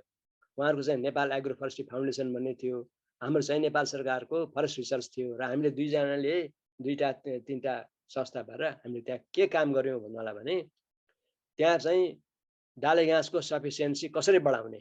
त्यहाँ डाले घाँसको चाहिँ बोका बाख्राहरू थुप्रै तर सफिसियन्सी धेरै कम। अनि त्यो बोका बाख्राहरू चाहिँ एकदम च्यासे मस्त है, खान्न पाएको बोका बाख्राहरू थुप्रो हुन्थ्यो। र अनि त्यसपछि हामीले कसरी बढाउने त भन्दाखेरि हामीले ल्युसिनिया लिकोसिफेरा लगाउने भनेर भन्यौँ। हेर्नुहोस् है त, अब त्यो ल्युसिनिया लिकोसिफेरा भनेको हाम्रो होइन। त्यो बेलामा नेपालमा धेरै आएको पनि थिएन, धेरै 94 कुरा गर्दैछु म। त्यो ल्युसिनिया लिकोसेफेला भनेको मेक्सिकन जस्तो लाग्छ मलाई, त्यहाँबाट आएको प्लान्ट हो यो। र हामीले ल्याउँदाखेरि चाहिँ यो फिलिपिन्सबाट हामीले ल्यायौँ त्यसलाई हैन, हामी कहाँ चाहिँ फिलिपिन्सबाट आएको हो। यो फिलिपिन्सबाट आएको प्लान्टलाई हामीले त्यहाँ रोप्यौँ र हामीले के गर्यौँ भनेदेखि अनुसन्धान पनि तिमीहरूले नै गर्ने, यो चाहिँ तपाईँको काट्ने काम पनि तिमीहरूले नै गर्ने, तिमीहरूको बोकालाई कति खुवायो त्यो पनि तिमीहरूले नै गर्ने भनेर हामीले दुईटा काम एकैपल्ट गर्न खोज्यौँ के। अनुसन्धानको पाटो चाहिँ हामीले आफूले डेभलप गऱ्यौँ र उनीहरूलाई काम गर्न दियौँ हैन, उनीहरूले डाटा हामीले जेनेरेट गर्ने। तर 1-2 वर्ष त त्यो ल्युसिनिया लिकोसेफेला एकदमै राम्रो, एकै वर्षमा फुल फुल्ने, 1.5 वर्षमा चाहिँ तपाईँको नयाँ पातहरू आउने, थुप्रो र चाहिँ तपाईँको त्यसलाई चाहिँ पोलार्ड पनि गर्न मिल्ने राम्रो मिराकल ट्री है। हामीले त्यो मिराकल ट्रीलाई बढावा गऱ्यौँ। त्यो मिराकल ट्रीलाई बढावा गर्दाखेरि 1-2 साल त राम्रो भयो, एकदम ठिक भयो।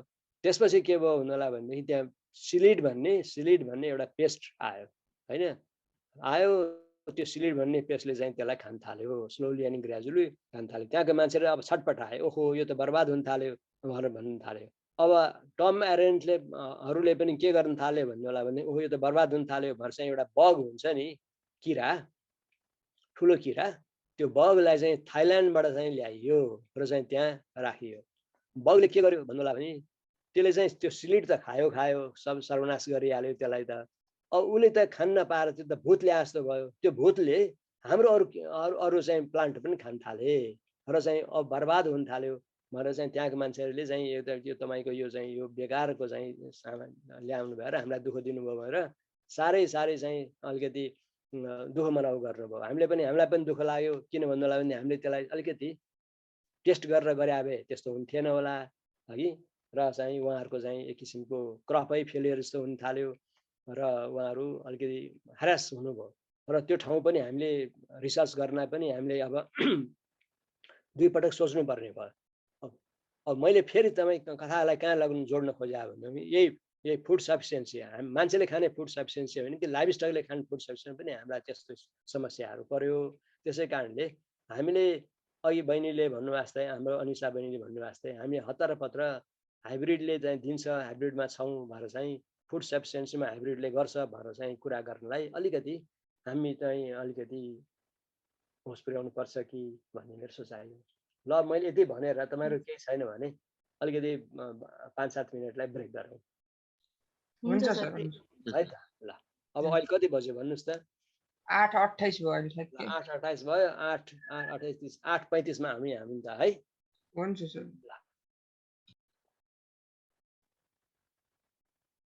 ल कुन फिगर भन्नु खोजे मैले भन्नुहोस् त? लिभलिहुड वाला हो, इकोनोमिक सिस्टम त्यही छ नि, त्यो हातले बनाएको।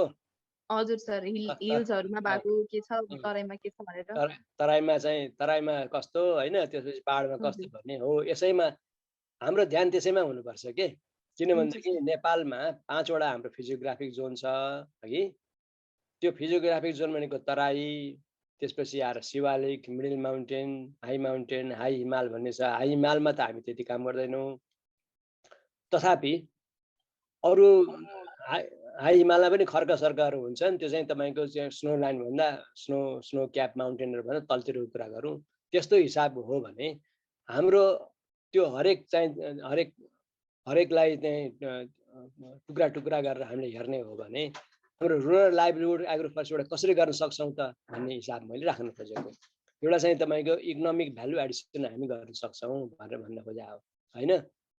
अब इकोनोमिक भ्यालु एडिसन कसरी हुन्छ त भन्ने खोज्दाखेरि मैले एउटा इक्जाम्पल के दिनु खोजेको भनेदेखि comparison between monoculture and multiple agriculture system भनेर राख्न खोजेको। मोनोकल्चर यतापट्टि फोटो देख्नुहुन्छ तपाईँहरू? हजुर देखिरहेको छ सर। यसमा मैले सर्लाहीको यो फोटो हो यो अघि। अब यसमा इक्लप्टससँग मकै रोपेको छ क्या। यहाँ मकै त त्यति राम्रो देखिएन है, तर पछाडिपट्टि तपाईँले अलिक बिस्तारै हेर्नु त्यहाँ मकै देख्नुहुन्छ है। इक्लप्टससँग मकै रोप्या हो यो। भन्ने मतलब के भनेदेखि मल्टी मोनोकल्चर र मल्टी एग्रो क्रप हामीले हेऱ्यौँ भनेदेखि हामीले त एकैपटक के पाउने भयो भने टिम्बर पनि पाउने भयौँ, काठ दाउरा पाउने भयौँ है। अब इक्लप्टसै थियो भने पहिला त तपाईको इसेन्शियल आइल पनि पाउँथ्यौँ हामी। इसेन्शियल आइल जुन हामी भन्छौँ नि यो के भन्छ अहिले हाम्रो चाहिँ हामीले युज पनि गर्छौँ नि उसबाट निकालेको हाम्रो हर्बल प्रोडक्ट प्रोसेसिङ कम्पनीबाट निकालेको पनि लगाउँछौँ नि त हामीले। त्यसलाई के भन्छ कसै बिर्सेको सन्चो सन्चो होइन त्यो सन्चोमा पनि इक्लप्टस आइल हुन्छ। त्यस्तै किसिमले पातको कुराहरू भए भने उतापट्टि चाहिँ तपाईँको मकैहरूको कुरा भइहाल्यो। त्यसै कारणले हामीले के गर्नु खोज्यौँ इकोनोमिक भ्यालु एडिसन गर्नुपर्छ होइन। लाइभलीहुडलाई इन्क्रिज गर्ने हो भने यो फोटोले देखाउनु खोजेको त्यही हो। लाइभलीहुडलाई इन्क्रिज गर्ने हो भने अथवा लाइभलीहुडलाई हामीले इन्हान्स गर्ने हो भने भइरहेको लाइभलीहुडलाई अलिकति इन्हान्स गर्ने हो भने हामीले चाहिँ सिंगल क्रप भन्दा मल्टी क्रप लगाउनुपर्छ भन्ने देखाउनु खोजे। दोस्रो कुरो अब मार्केट एभाइलेबिलिटी र स्केट पनि हुनुपर्छ।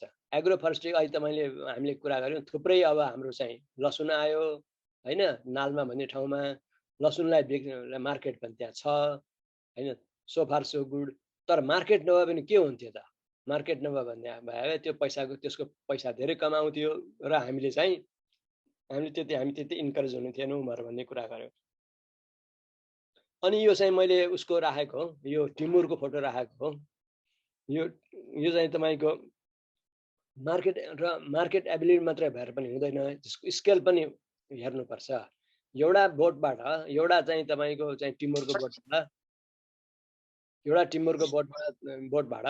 तपाईँले चाहिँ तपाईँको थोरै हार्भेस्ट गर्न सक्नुभयो भनेदेखि त्यसको मार्केट कति हुन्छ र केही न केही त्यो खालि हाउस होल्डलाई मात्रै बिक्री हुन्छ अथवा हाउस होल्डलाई मात्रै प्रयोग हुन्छ होइन।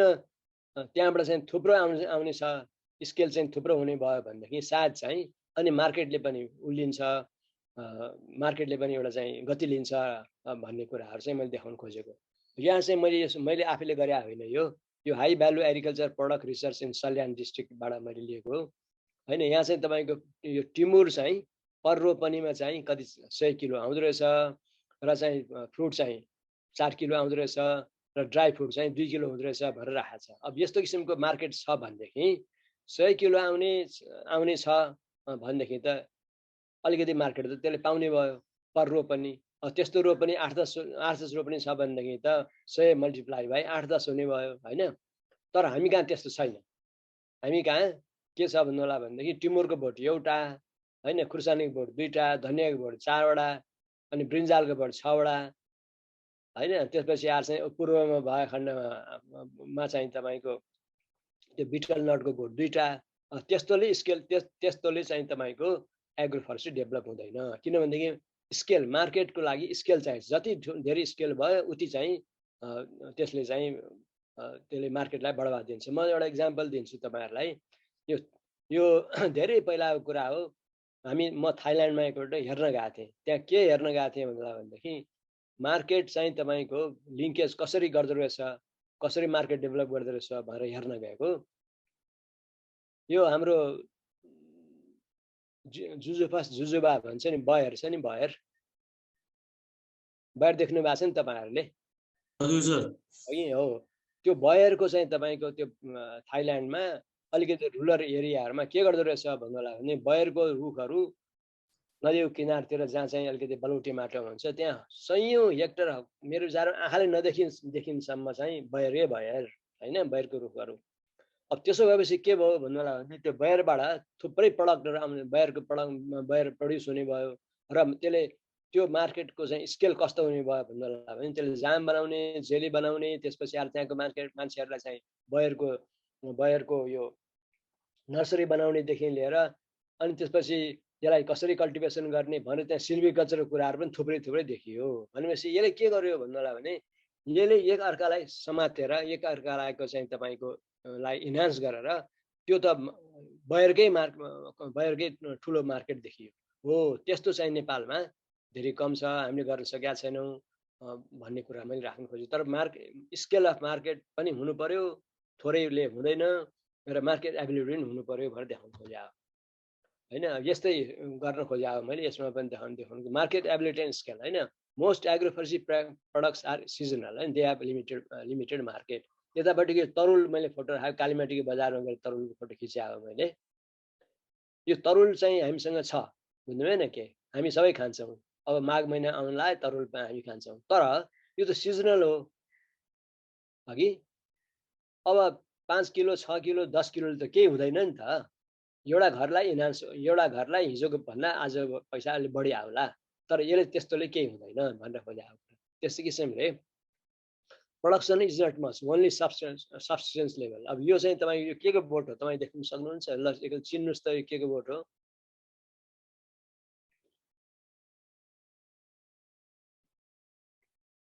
ल त कतिको चाहिँ चिन्न सक्नुहुन्छ तपाईहरु हेर्नु त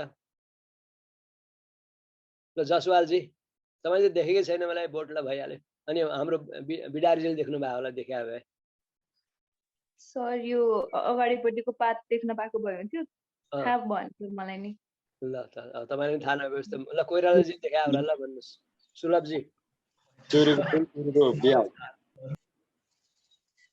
के रे चिउरी छ हो एकदम ठ्याक्कै भन्नुभयो तपाईले मैले पनि तपाईले भन्नु सक्नु जस्तो लागेको थियो के मलाई किनभने यो चिउरी हो अब नेपालमा चिउरीको बोट कहाँ छ त भन्नुला भने चिउरी भनेको चेपाङ हैन अलिकति धादिङतिर छ अलिकति पश्चिम नेपालतिर छ त्यहाँ एउटा बोट छ दुईटा बोट छ अथवा चाहिँ भने त त्यसले तपाईको लिंकेज चाहिँ छ तर यो चाहिँ तपाईको इन्हान्स हुँदैन भन्ने कुरा राख्नु खोजेको मैले बैतडीमा एउटा के देखाएको थिएँ भन्नुला भने चिउरी घिउको फ्याक्ट्री नै देखाएको थिएँ मैले बैतडीको त्यो पाटनमा भन्ने ठाउँ छ एउटा जहाँ चाहिँ प्लेन पनि चल्थ्यो पहिला अहिले चल्दैन हो त्यहाँबाट बिस्तारै तपाईँ माथि जानुभयो भने एक दिन हिँडेर पुगिन्छ म हिँडेरै गएको थिएँ त्यहाँ र चाहिँ त्यहाँ तपाईको बैतडी पुग्नु भन्दा अलि वरपर त्यहाँ चिउरीको उ थियो फ्याक्ट्री थियो हो यस्तोले इन्हान्स गर्थ्यो होला किनभनेदेखि अब चिउरीको घिउ पनि आएको थियो त्यसबाट नेपालमा पनि आउँथ्यो यसलाई चाहिँ यो हाम्रो मन्दिरहरुमा बाल्नलाई पनि यही प्रयोग गरिन्थ्यो तर स्लोली अनि ग्रेजुअली त्यो फ्याक्ट्री बन्द भयो अब दुईटा रुख तीनटा रुखबाट हाम्रो चाहिँ लिंकेज हुन्छ एग्रोफोरेस्ट्रीको लिंकेज चाहिँ नन टिम्बर फरेस्ट्री पनि गर्न सक्छौं यो याममा पनि गर्न सक्छौं सबैमा गर्न सक्छौं तर स्केल चाहिँ नहुन सक्छ भनेर भन्न खोजेको स्केल भएन भने त्यसले काम गर्दैन 2 किलो चाहिँ तपाईको तरुल बेचेर त्यो मान्छे धनी हुन सक्दैन अब यस्तो हो भने हामी के गर्न सक्छौं त लाइभलीहुड इम्प्रुभमेन्ट गर्न के गर्न सक्छौं त भन्ने कुरा मैले यसो अलिकति राख्न खोजेको लाइभलीहुड गर्न के गर्न सक्छौं त भनेर मैले नयाँ कुरा गर्न खोजेको नि तपाईलाई थाहा छ हामीले चाहिँ के गर्नु पर्यो भन्दालाई भने हामीले एप्रिसिएट केमा गर्नुपर्छ ट्रेडिसनल नलेजलाई एप्रिसिएट गर्नुपर्छ इन्डिजिनियस नलेजलाई पनि एप्रिसिएट गर्नुपर्छ लोकल नलेजलाई पनि एप्रिसिएट गर्नुपर्छ हैन र हाम्रो चाहिँ लङ स्ट्यान्डिङ ट्रेडिसन के हो इनोभेसन के हो प्र्याक्टिसेस के हो र लोकल कम्युनिटी के गरिरहेको छ भन्ने कुरालाई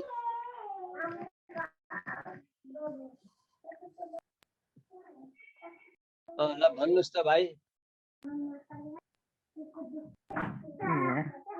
जितेन्द्रजी तपाईले के भन्नुहुन्थ्यो हजुर सर हजुर ल भन्नु त यसो थोरै मैले जोड्न खोजेँ सर जस्तो अझैको त्यो चिउरीकै कुरामा जोड्न खोजेँ सर मैले भन्नु ल मेरो घरै मकनपुर हो सर मकनपुर राखसिराङ यहाँ क्षेत्रमा चेपाङ चिउरी एकदम चर्चित छ अब नेपालकै लागि चाहिँ अब एरिया हो सर पहिला चाहिँ चिउरीको यसरी बिहा निकाल्दा घिउ निकाल्ने चाहिँ घिउ बेच्ने गर्थ्यो सर जस्तो दसैँ तिहारमा कपडा लाउनेदेखि लिएर मान्छेहरूको अब भुटान तेल खाने भनौँ न त्यस्तो प्रयोग गर्थ्यो वनस्पति घिउमा जान्थ्यो तर अहिले चाहिँ चेन्ज भएर अहिले चाहिँ माउरी पालनतिर जस्तो त्यो चिउरीको रुखहरूबाट जुन रसबाट चाहिँ माउरी पालन व्यवसायतिर चाहिँ लाइभलीहुडमा चाहिँ अहिले त्यसले योगदान गरेको छ सर त्यो कुरा थोरै सेयर गर्न पर्छ एकदम ठिक छ एकदम राम्रो भन्नुभयो तपाईले यो चिउरी माउरी पालनको लागि चिउरी पनि अति राम्रो हुन्छ है अनि ड्रम स्टिक भन्छ नि शीतल चिनी भन्छ नि तपाईलाई थाहा छ शीतल चिनी मोरिङ्गा ओलिफेरा भन्छ त्यो पनि एकदमै राम्रो हो हैन अब हाम्रो सालको चाहिँ इन्फ्लोरेसेन्स छ नि सालको फुल फुल्दाखेरि चैत वैशाखतिर त्यो पनि राम्रो हो तर मैले यसमा खाली के जोड्न खोजेँ भन्नुला भने दुईटा चाहिँ तपाईको दुईटा चिउरीको रुखले त्यो मान्छेलाई अलिकति सिजनलमा 4 रुपैयाँ 5 रुपैयाँ फाइदा गर्ला देला हैन तर यो चाहिँ स्केलमा हामीले डेभलप गर्न सकेनौं भने यसले हामीलाई केही दिदैन अथवा दिए पनि थोरै दिन्छ भन्न खोजेको तर दुर्भाग्यवश भनौँ अथवा के भनौँ होइन, हाम्रो नेपालमा त्यस्तो जग्गा पनि धेरै कम छ। हामीसँग ठुलो स्केलमा हामीले गर्न पनि सक्दैनौँ। त्यसै कारणले स्लोली अनि ग्रेजुअली हामी के गर्दैछौँ भन्नलाई भने एकपटकलाई हामी सबै कुराहरू गर्छौँ, त्यसपछि त्यो सनै कम हुँदै जान्छ। अहिले हाम्रो भाइले भन्नु जस्तै हामीले पहिला चिउरीको घिउहरू बनाउँथ्यौँ, चिउरीको त्यो बेच्थ्यौँ, त्यसबाट चाहिँ भुटनहरू आउँथ्यो, 2-4 पैसा पनि आउँथ्यो। अब त्यतापट्टि छोड्यौँ। अब हामीले के गर्दैछौँ भन्नलाई भनेदेखि खालि त्यसको फुल होस् र चाहिँ मह चाहिँ आउँछ, 2-4 पैसा त्यो झाड पनि आउँछ भन्ने। भोलि गएर अर्को पनि आउला, तर यसमा अलिकति हामीले के पनि हेर्नुपर्छ। मैले एउटा यहाँ मार्केट लिङ्केज मैले एउटा अलिकति जोड्नु पर्ने भयो। तपाईँले राम्रो निकालिदिनु भयो कुरा। अलिकति टेक्नोलोजीहरू पनि छ नि, हुन त अलिकति मैले माथि राखेको थिएँ जस्तो लाग्छ, इन्डिजिनियस नलेज त्यो टेक्नोलोजी, मोडर्न टेक्नोलोजी पनि यसमा अलिकति जोड्नुपर्छ। र अलिकति हामीले के पनि हेर्नु पर्यो भनेदेखि यो माइग्रेसनको जुन छ नि समस्या है, मार्केट एभाइलेबिलिटी स्केल मात्र होइन कि अब मार्केट पनि अब त्यसमा माइग्रेसन पनि जोड्नु पर्ला जस्तो भयो। किनभने यो सबै काम गर्ने हामी त अब छैनौँ। धेरै मान्छेहरू हामी पहाडमा पनि अब धेरै मान्छेहरू माइग्रेट भएर गइसकेका छन्। अब गर्ने कसले? त्यसै कारणले यो पनि जोड्नु पर्ने हो जस्तो लागिरहेको छ मलाई। त्यसमा थप भन्नुपर्ने केही छ?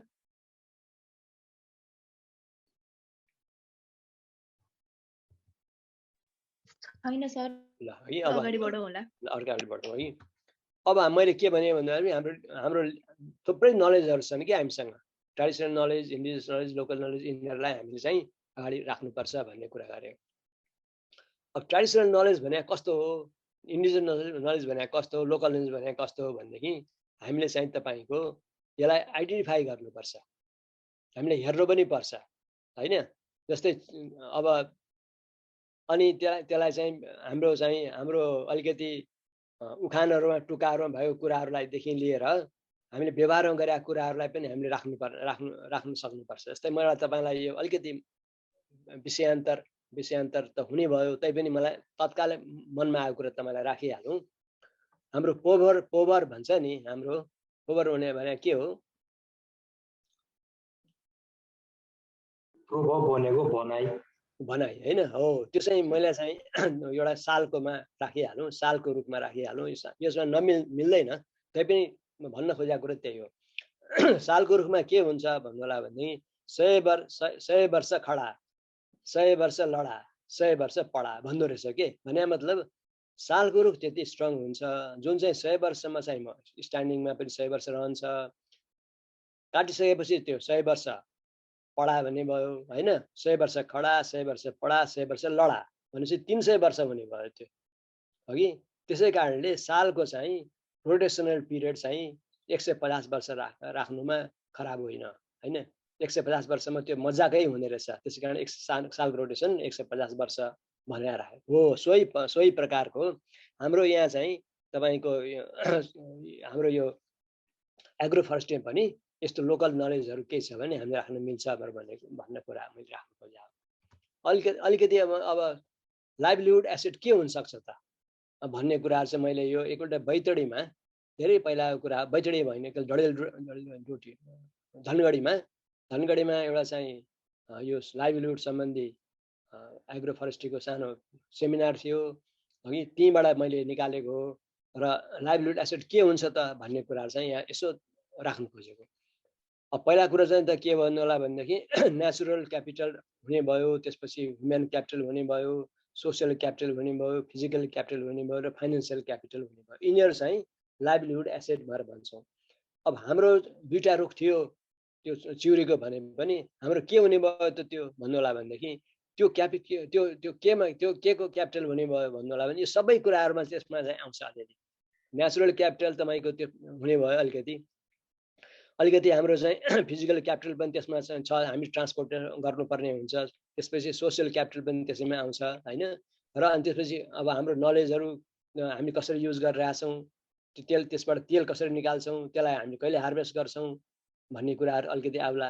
र अलिकति 2-4 पैसा जम्मा भए खण्डमा सेभिङ क्रेडिट कुराहरू पनि आउला है। त्यसै कारणले हाम्रो चाहिँ लाइभलीहुड एसेटमा हामीले हेर्ने हो भने होइन, हाम्रो एग्रो फरेस्ट्रीलाई लाइभलीहुडसँग डेभलप गर्नेलाई जोड्ने हो र एग्रो फरेस्ट्रीलाई लाइभलीहुडसँग चाहिँ इन्कर्पोरेट गर्ने हो भनेदेखि हामीले यो 5 प्रकारको चाहिँ क्यापिटलहरूलाई एसेटहरूलाई पनि हेर्नुपर्ने हुन्छ भनेर चाहिँ यसो राख्नु खोजेको।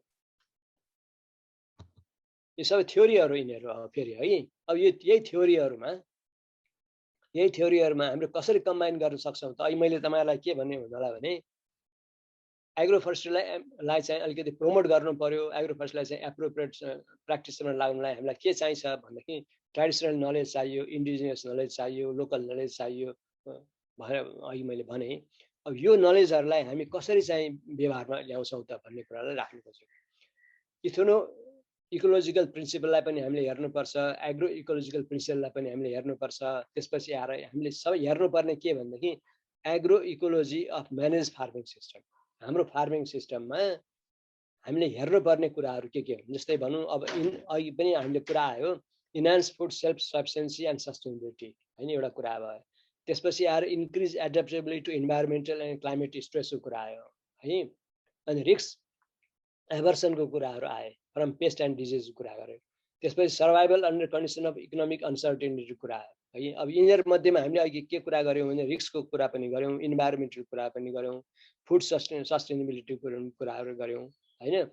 अब त्यो युजहरू एभाइलेबल रिसोर्सलाई हामी कसरी युज गर्न सक्छौँ, एभाइलेबल रिसोर्स हामी म्याक्सिमम युज कसरी गर्छौँ, त्यसको नलेजहरू के हो है। अब चिउरीकै कुरा हामी गर्थ्यौँ भनेदेखि चिउरीबाट हाम्रो चाहिँ घिउ आउँथ्यो अघि। पहिला त हामीले खालि हाम्रो नलेज खालि चिउरी घिउ मात्रै थियो। अब हामीले के गर्यौँ, अब बी किपिङमा आउँदैछौँ हामी हैन।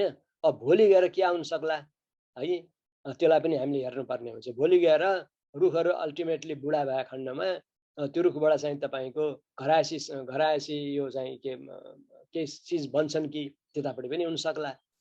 त्यतापट्टि त्यसै कारण यो दुईटा बेसिस चाहिँ हामीले हेर्नुपर्छ एग्रो इकोलोजिकल भन्ने बित्तिकै है। एउटा बेसिस चाहिँ के भनेदेखि फार्मर्सको ऱ्यासनल के हो, उसले चाहिँ दुईटा रुख लगाउँदा राख्नुमा अथवा चाहिँ कुनै एउटा रुख राख्नुमा त्यसबाट लिने प्रडक्टहरूमा त्यो बेसिस के हो, किन राखेको छ त्यसलाई पनि हामीले हेर्नुपर्ने हुन्छ। र अनि त्यसपछि आएर साइन्टिफिक बेसिस के हो त यसको अघि। यो दुईटा बेसिसलाई हामीले हेर्न सक्यौँ भनेदेखि अनि त्यसपछि आएर हाम्रो फार्मिङ सिस्टममा हामीले म्यानेज गर्न सक्छौँ र एग्रो फरेस्ट्रीलाई हामीले अलिकति इन्हान्स गर्न सक्छौँ भन्ने कुरा राख्नु खोजेँ। यो पनि मैले त्यहीँबाट लिएको हो। यो धनगढीमा सानो मिटिङ भएको थियो, त्यसैमा राख्दाखेरि लिएको हो र तपाईँहरूको लागि काम लाग्ला भनेर मैले देखाउन खोजेँ। अनि अब हामीले के गर्नुपर्छ त भन्ने हेर्ने हो भने अहिले पनि कुरा आयो, हामीले भेराइटी सेलेक्सन गर्नुपर्ने हुन्छ। अहिले यो बच्चीले चाहिँ तपाईँको समातेको हो, यो कर्कल हो। थुप्रै प्रकारको कर्कलहरू अलि धनगढीमा पाइने रहेछ हगि। अब मैले दुर्भाग्यवश रुखको भेराइटी त देखाउन सकिनँ, तर एग्रिकल्चर क्रपको भेराइटी चाहिँ मैले यहाँ देखाउन खोजेको हो। रुखको भेराइटी पनि म तपाईँलाई एक मिनटमा भनौँला। अब यो कर्कलहरू अहिले चाहिँ तपाईँको के फरक प्रकारको आकार प्रकारकै फरक कर्कलहरू पाइन्छ। सायद त्यसको न्युट्रिएन्ट भ्यालु त हामीले हेरेका छैनौँ जस्तो लाग्छ मलाई। न्युट्रिएन्ट भ्यालु हेऱ्यो भने केही न केही फरक त होला, फरकै नभए पनि आकार प्रकार त फरक छ। त्यस्तै किसिमले अब यो घिरौँलाको कुरा गऱ्यौँ, त्यसपछि आएर चाहिँ तपाईँको यो अरू किसिमका एग्रिकल्चर क्रपहरू कुरा गऱ्यौँ होइन हामीले। अनि हामीले एउटा हेर्नुपर्ने कुरा हो के होला भनेदेखि भेराइटी सेलेक्सन पनि राम्रोसँग गर्न सक्नुपर्ने भयो र भ्यालु एडिसन पनि त्यसलाई केही दिन सकिन्छ कि भन्ने कुरा गर्नु। अब भ्यालु एडिसन भनेको कुरा एकछिनलाई कल्पना गरौँ, हामीले यही घिरौँलालाई एकछिन त्यो बहिनीले लिइरहेको त्यो घिरौँलालाई यसले यसरी नै बजारमा लग्यौँ भनेदेखि सायद चाहिँ तपाईँको हामीले पाउने पैसा त पाउँछौँ होला, तर भ्यालु एड चाहिँ नहोला। अब हामीले भ्यालु एडलाई के गर्न सक्छौँ भनेदेखि साह्रो प्लास्टिकमा राम्रोसँग राखेर धुलोबाट चाहिँ जोगायौँ भनेदेखि सायद 50 पैसा भ्यालु एड यसमा होला। हो, सोही परि हरेक कुरामा हामीले भ्यालु एडिसन गर्न सक्नुपर्छ अथवा गर्नु चाहिँ गर्ने हामीले उपाय गर्नुपर्छ ताकि चाहिँ तपाईँको एग्रो फरेस्ट्री प्रडक्टहरूबाट अझ बढी हामीले फाइदा पाउन सक्छौँ भन्ने कुराहरू हामी राख्नु खोजेको। अब तपाईँले पनि देख्नु भएको छ नि, विदेशतिर तपाईँहरू पनि जानु भएको छ, हामीले यसो हेऱ्यौँ भने गोलभेडा हुन्छ नि बजारमा, त्यो त्यसै बेचिरहेको हुन्छ। अब त्यो गोलभेडालाई अर्को चाहिँ सानो ग्रेडिङ गरेर सानो गोलभेडाहरू पनि राखिछोडेको हुन्छ, तर त्यसलाई प्लास्टिकले बेरेर पनि राखिछोडेको हुन्छ। हो, त्यो प्लास्टिकले बेरेको गोलभेडा चाहिँ अलिकति महँगो पनि हुन्छ। आलु पनि त्यस्तै हो, अरू प्रकारको क्रपहरू पनि त्यस्तै हुन्छ। त्यस कारण यो सबै कुराहरू चाहिँ भ्यालु एड गरे हो। अब यही भ्यालु एड चाहिँ हामीले रुखहरुमा गर्नुपर्ने हो अथवा चाहिँ सिलेक्सनमा गर्नुपर्ने हो तर त्यति सिलेक्सन भएको छैन। म एउटा कुरा चाहिँ तपाईहरुलाई के भन्न चाहन्छु भन्दाखेरि हामीले इक्लिप्टसमा चाहिँ गरेका छौं। इक्लिप्टस कति प्रकारको इक्लिप्टस हुन्छ तपाईलाई केही थाहा छ? कसले भन्नुहुन्छ? ल सुलभजी तपाई भन्नुस् त कति प्रकारको इक्लिप्टस छ? खै सर त्यति थाहा भएन मलाई। ल हैन ठिकै छ केही छैन। अब यो व्यवहारमा नआएको भने थाहा नभएको हाम्रो चाहिँ झन्झन्डै 700 प्रकारको इक्लिप्टसहरु छन् बुझ्नु भएन? 700 प्रकारको इक्लिप्टसहरु छन् भनेपछि अब हाम्रो कुन इक्लिप्टसले चाहिँ हामीलाई चाहिँ बढी दाउरा देला, कुन इक्लिप्टसले चाहिँ बढी पातहरु देला जसले चाहिँ इसेन्शियल ऑयल निकाल्न सकिएला, कुन इक्लिप्टस चाहिँ तपाईको बढी चाहिँ फ्लस होला, फ्लस भने मतलब नयाँ पातहरु आउला हैन, कुन इक्लिप्टसलाई चाहिँ तपाईले हामीले तलबाट चाहिँ हामीले चाहिँ यो कपिज गर्न सकौँला भन्ने कुरा त फरक हुने भयो है। हो त्यस्तै प्रकारले नेपालमा पनि अहिले हामीले जुन इक्लिप्टस गरिरहेका छौं त्यो तपाईलाई सबैलाई थाहा होला। इक्लिप्टस कमान्डुलेन्सिस र इक्लिप्टस टेरिटिकर्निस हामीले गर्छौं। यो दुईटा इक्लिप्टसले के गर्छ भन्नु होला भनेदेखि स्टिम बोल चाहिँ एकदम क्लिन हुने, त्यसपछि आएर पातहरु हामीलाई चाहिएन अहिले हामी त्यति गर्दैनौं तर दाउरा पनि राम्रो दिने र त्यसपछि आएर फास्ट ग्रोथ हुने भएको हुनाले इक्लिप्टस कमान्डुलेन्सिस र इक्लिप्टस टेरिटिकर्निस हामी युज गर्छौं। तर अरु इक्लिप्टस पनि छन् जस्तै इक्लिप्टस अल्बा, इक्लिप्टस सिटोडियोरा, इक्लिप्टस तपाईको इक्लिप्टस अल्बा, इक्लिप्टस सिटोडियोरा ल मैले बिर्स्यो ल भइहाल्यो।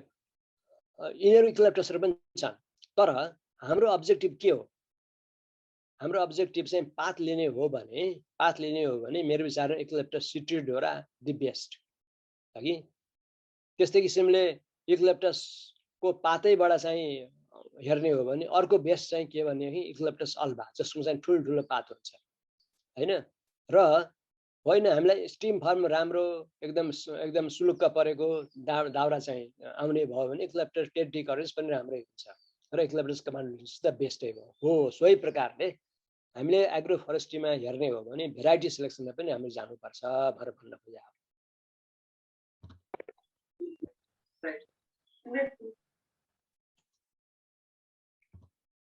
है। अब कन्ट्रिब्युसन के हो त? एग्रो फरेस्ट्रीको कन्ट्रिब्युसन के हो? अब हाम्रो डिफरेन्ट इकोलोजिकल जोनमा कन्ट्रिब्युसन के हुन्छ भन्न सक्ला भनेदेखि यो अब मैले अघि पनि भने तपाईको नालमामा गर्दाखेरि हामीले चाहिँ बर्डर र चाहिँ फाइकस स्पिसिस चाहिँ मान्छेहरूले बढी रुचाउँदो रहेछन् हैन। अनि अहिलेको फाइकस नेमोरेलिस भनेको थियो नि दुधिलो, यो पनि त्यही कुरा हो। यिनीहरूले चाहिँ के गर्दो रहेछ भन्नु होला भने मान्छेहरूले चाहिँ झन्झन्डै 10 देखि 12 वटा चाहिँ बारी घाँसहरू चाहिँ त्यही एउटै सिजनमा आउँदो रहेछ र यसले चाहिँ ल्याक्टेटिङ क्याटल अथवा गोठलाई चाहिँ यसले अलिकति दुध बढी दिनमा अलिकति मद्दत गर्दो रहेछ। त्यसै कारणले हाम्रो लाइभलीहुडको चाहिँ हिसाबले गर्ने हो भने यो पहाडमा हेर्ने हो भने यो यस्तो किसिमको पोल्ट्री को चाहिँ अलिकति कन्ट्रिब्युसन धेरै देखियो भन्ने कुरा आइरहेछ। अब यही कुरामा तपाईहरुले चाहिँ तराईमा पोल्ट्री लगाएको देख्नु भएको छ? सर के लगाएको छ ल भन्नुस् त अनुषाजी? निमारो हुन्छ धेरै जस्तो अनि त्यसपछि अझै इपिडिपी पनि छ अनि यतापटिको यो किम्बुहरू पनि हुन्छ। ल ठिकै छ। त्यहाँ चाहिँ त्यो गेरुगा पिन्नाटा दबदबे पनि हुन्छ है। तर यो सबै कुराहरु तपाई कहाँबाट लगेको भन्नु होला भनेदेखि यो फार्मरहरु जो चाहिँ तपाईको पहाडबाट तराईतिर बसे नि, तराईतिर बसाइ सरे उनीहरुले चाहिँ टेक्नोलोजी लगायो बुझ्नु हैन। पहिला निजगढमा तपाईको यो फाइकस रुखहरु देखिँदैन थियो अथवा यो गेरुगा पिन्नाटाको रुखहरु देखिँदैन थियो सुरुमा। तर स्लोली अनि ग्रेजुअली के भयो भन्नु होला भनेदेखि पहाडबाट मान्छेहरु तराईतिर बसाइ सरे र सर्दाखेरि उनीहरुले चाहिँ त्यो आफ्नो नलेज जुन छ नि, मैले यहाँ तपाईलाई देखाएँ नि, यो traditional knowledge, indigenous knowledge, local knowledge पनि यिनीहरुले ट्रान्सफर गरे र ट्रान्सफर गर्दै गर्दै कहाँ पुर्यायो भन्नुलाई भने आफू तराईतिर आफू जहाँ बस्या हो त्यहाँ रोप्न थाले र चाहिँ त्यहाँ तपाईँ अहिले भने जस्तै त्यहाँ फाइकस रुखहरू पनि त्यसपछि आएर चाहिँ फाइकस स्पिसिसहरू पनि गेरुगा पिनाटक स्पिसिस पनि इपिलिपिल पनि यो विभिन्न प्रकारका रुखहरू लगाउने सिस्टम उनीहरूले बनाए। त्यसै कारणले एग्रोफरेस्ट्रीको लागि हेर्ने हो भने हाम्रो तराईको इकोलोजिकल जोन, पहाडको इकोलोजिकल, माउन्टेन इकोलोजिकल त फरक त छ, तर चाहिँ तपाईँको कन्ट्रिब्युसन चाहिँ त कन्ट्रिब्युसनको हिसाबले हेर्ने हो भने हाम्रो डाले घाँसहरूको कन्ट्रिब्युसन पनि हामीले नकार्न मिल्दैन भन्ने कुरा अलिकति मैले राख्नु खोजेँ हो। अब मैले यो चाहिँ आफैले गरे हो, यो बुझ्नु भएन, फाइनेन्सियल रिटर्न इन एग्रोफरेस्ट्री मोडल। अब हाम्रो एग्रोफरेस्ट्री मोडल फाइनेन्सियल रिटर्न कस्तो हुन्छ त भन्ने कुराहरूलाई मैले यसो हेर्न खोजेको हो कि। अब यो चाहिँ तपाईँको बारा जिल्लामा यसमा यो बिचको मान्छे छ नि, तपाईँ देख्नुहुन्छ सेतो टोपी लगाइरहेको? हजुर सर, त्यो मै हुँ, बुझ्नु, धेरै पुरानो हो कि। त्यो बेलामा म अहिले भन्दा त अलिकति मोटै थिएँ कि क्या हो, तर त्यो बेलामा पनि यस्तै थिएँ म। अब यो चाहिँ देखाउनु खोजेको कारण के भन्नु होला भने तपाईँले चाहिँ यो फाइनेन्सियल रिटर्न अहिले पनि मैले भने स्केल अफ इकोनोमीको पनि कुरा गरेँ नि मैले सुरुमा। हो, स्केल अफ इकोनोमीमा तपाईँ नगइकन दुईवटा रुख रोपेर एउटा रुख रोपेर त्यहाँबाट चाहिँ तपाईँको यो के भन्छ अलिकति धनियाँ ल्याएर अलिकति ब्रिन्जाल ल्याएर त्यो सेल्फ सफिसियन्सीमा पुगिँदैन। त्यसै कारणले हामीले के गर्न खोज्यौँ भन्दा पनि होइन, एग्रोफरेस्ट्रीलाई डेभलप गर्ने हो भने एउटा मोडेल चाहिँ चाहिन्छ जुन मोडेलले चाहिँ तपाईँलाई हामीलाई इन्हान्स गर्छ। अलिकति के इन्हान्स गर्छ भन्नु होला भनेदेखि क्रप इन्हान्स पनि गर्ने भयो, मार्केट इन्हान्स पनि गर्ने भयो र इकोनोमिक इन्हान्स पनि गर्ने भयो भनेर चाहिँ एउटा सानो अध्ययन हामीले गऱ्यौँ। यो इक्लिप्टसको यो सिसौको मुनतिर यो लगाइरहेको मस्टर्ड हो। मस्टर्ड त्यति राम्रो देखिँदैन, तथापि यो मस्टर्ड लगाइरहेको हामीले के गर्यौँ भन्नु होला भने यो सिसौ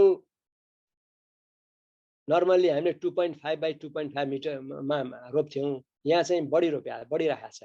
किन भन्दा त्यहाँ तराई भएको हुनाले त्यहाँ ट्र्याक्टरले चाहिँ जोत्ने भएको हुनाले ट्र्याक्टरलाई पनि बाटो राखेर अथवा ट्र्याक्टरले गोड्नलाई पनि मिल्ने गरेर यो चाहिँ झन्झन्डै कुनै 4 मिटरदेखि 3 देखि 4 मिटरसम्म इन बिट्विन द ट्री त्यो राख्ने गरेर हामीले गऱ्यौँ। र चाहिँ तपाईँको यो सिसौ रुख पनि धेरै भएको छैन। त्यो सिसौ रुख यो मेरो विचारमा यो त्यो बेलामा हामीले सुरु गर्दाखेरि 3-4 वर्षको सिसौको रुख हो यो। यसबाट चाहिँ के देखिन्छ भन्नु होला भनेदेखि क्यास फ्लो कसरी हुँदो रहेछ त भनेर हामीले सानो हिसाब गरेर म तपाईँलाई देखाउँछु है। यो क्यास फ्लो 1 हेक्टर मोडेलमा हामीले गर्दाखेरि चाहिँ इन्टरनल रेट अफ रिटर्न चाहिँ 8.5% आयो र 2 हेक्टरमा गर्दाखेरि पनि तपाईँको खासै बढ्या छैन, 3 हेक्टरमा गर्दा पनि खासै बढ्या छैन र 5 हेक्टर मोडेलमा पनि गर्दाखेरि खासै बढ्या छैन है। र इन्टरनल रेट अफ रिटर्न यस्तो रहेछ। यसले के देखाउँछ भन्नु होला भनेदेखि हामीले एग्रोफरेस्ट्री यसरी गऱ्यौँ भने पनि होइन लाइफ स्टाइल त हाम्रो इन्हान्स हुँदो रहेछ भनेर देखायो होइन। यस्तो गरे पनि हाम्रो इन्हान्स हुँदो रहेछ भनेर देखायो यसले है। भनेपछि अहिले मैले के कुरा गरिरहेको थिएँ भनेदेखि सानो ठाउँ छ हाम्रो 0.5 हेक्टरभन्दा हाम्रो घर हाम्रो चाहिँ पर फ्यामिली अथवा पर हाउस होल्ड धेरै छैन। त्यसै कारणले हाम्रो एग्रोफरेस्ट्री त्यति फस्टाउँदैन पहाडमा पनि तराईमा पनि भन्ने कुरा गरेँ। तर त्यो होइन रहेछ। यहाँ त 1 हेक्टरमा गरियो तै पनि चाहिँ तपाईँको इन्टरनल रेट अफ रिटर्न यस्तो आयो। त कुरा के रहेछ भन्नु होला भने हाम्रो चाहिँ तपाईँको यो के कस्ट जुन भन्छौँ नि हामी केमा सेन्सिटिभ रहेछ। हाम्रो चाहिँ सेन्सिटिभिटी पनि मैले यसमा एनालाइसिस गरेँ। हाम्रो सेन्सिटिभिटी केमा रहेछ भन्नु होला भनेदेखि त्यहाँ चाहिँ हामीले यो काम गर्दाखेरि चाहिँ हामीले मान्छे राखेका थियौँ, एकजना मान्छे राखेका थियौँ है। र चाहिँ ल्यान्डको पैसा चाहिँ पनि राखेका थियौँ। अब यो ल्यान्डको पैसा चाहिँ आफ्नै ल्यान्डमा छ र मान्छे चाहिँ जुन वाचम्यान हुन्छ नि हेरालु नराखेको खण्डमा त यो के हुँदो रहेछ भन्नु होला भनेदेखि यो चाहिँ तपाईँको यो इन्टरनल रेट अफ रिटर्न चाहिँ 17.5%सम्म पनि जाँदो रहेछ। त्यस कारण अपर्च्युनिटी कस्ट हामीले हेर्ने हो भने अपर्च्युनिटी कस्टलाई हामीले चाहिँ हेर्ने हो भने अब कुनमा चाहिँ त्यो सेन्सिटिभ छ त्यसलाई पनि हामीले हेर्नुपर्छ भन्ने मैले गर्ने। त्यसै कारणले हामीले चाहिँ इन्हान्सिङ एग्रोफरेस्ट्री इन्हान्सिङ रुरल पिपुल त हामीले कुरा गऱ्यौँ। तर साँच्चैकै मोडेलमा हामीले हेर्ने हो भने साँच्चैकै मोडेल हामीले टेस्ट गर्ने हो भने हामीले कुन चाहिँ हेर्दाखेरि राम्रो हुँदो रहेछ भन्ने कुराहरू यसबाट देखाउँछ। यसलाई के देखायो भन्नलाई भने सरकारी जमिनमा जो मान्छेहरू चाहिँ हामीले चाहिँ वाचम्यानहरू राख्न थाल्यौँ भनेदेखि त्यो चाहिँ फ्रुटफुल हुँदो रहेछ भन्ने भयो। भनेपछि अब के भयो भन्नलाई भनेदेखि अब हाम्रो गाउँघरतिर त सरकारी मान्छे सरकारी जमिन त मा त उ गर्नु पर्दैन, यो त आफैले हेर्ने जमिन हो, त्यसै कारणले आफैले चाहिँ वाच गर्ने हो। त्यसै कारणले यो सेन्सिटिभिटी एनालाइसिस गर्दाखेरि यो वाचम्यानको पैसा त स्वाटै कम हुने भयो। त्यो कम हुने भन्ने बित्तिकै यसको इन्टरनल रेट अफ रिटर्न चाहिँ हाई हुने भयो। भने मतलब अब के हो सिनप्सिसमा के भन्नु होला भने हामीले 1 हेक्टर मोडेलमा हेरे पनि अथवा आधा हेक्टर मोडेलमा हेरे पनि सेन्सिटिभ कुन कस्ट चाहिँ सेन्सिटिभ छ, यसको भ्यू सेन्सिटिभ छ कि, यसलाई चाहिँ गर्नुपर्ने विडिङ सेन्सिटिभ छ कि, अथवा मार्केट सेन्सिटिभ छ कि, त्यसलाई जाँचेर हामीले आफूले गऱ्यौँ भनेदेखि त्यसलाई जाँचेर हामी इन्टरनल रेट अफ रिटर्न हेऱ्यौँ भनेदेखि अनि चाहिँ हाम्रो एग्रो फरेस्ट्रीको मोडेल चाहिँ राम्रो हुन्छ र हामीले एग्रो फरेस्टले इन्हान्स साँच्चै लाइभलीहुड इन्हान्स गर्छ भन्ने किसिमले गर्न सक्छौँ भनेर भन्ने भयो। अब यो अलिकति फेरि डिफ्रेन्ट एग्रिकल्चर जोनमा चाहिँ हामीले के गर्न सकिन्छ भन्ने कुराहरू मैले यसो राख्न खोजेको। मैले अहिले पनि भनिसकेको छु यिनीहरूमा अलिकति त कुराहरू। अब यो तनहुँको तेजपात यो 2016मा मैले फोटो खिचायो हाम्रो विष्णु हरि पण्डित जी र अरू साथीहरूले लगाएको हो। यो तेज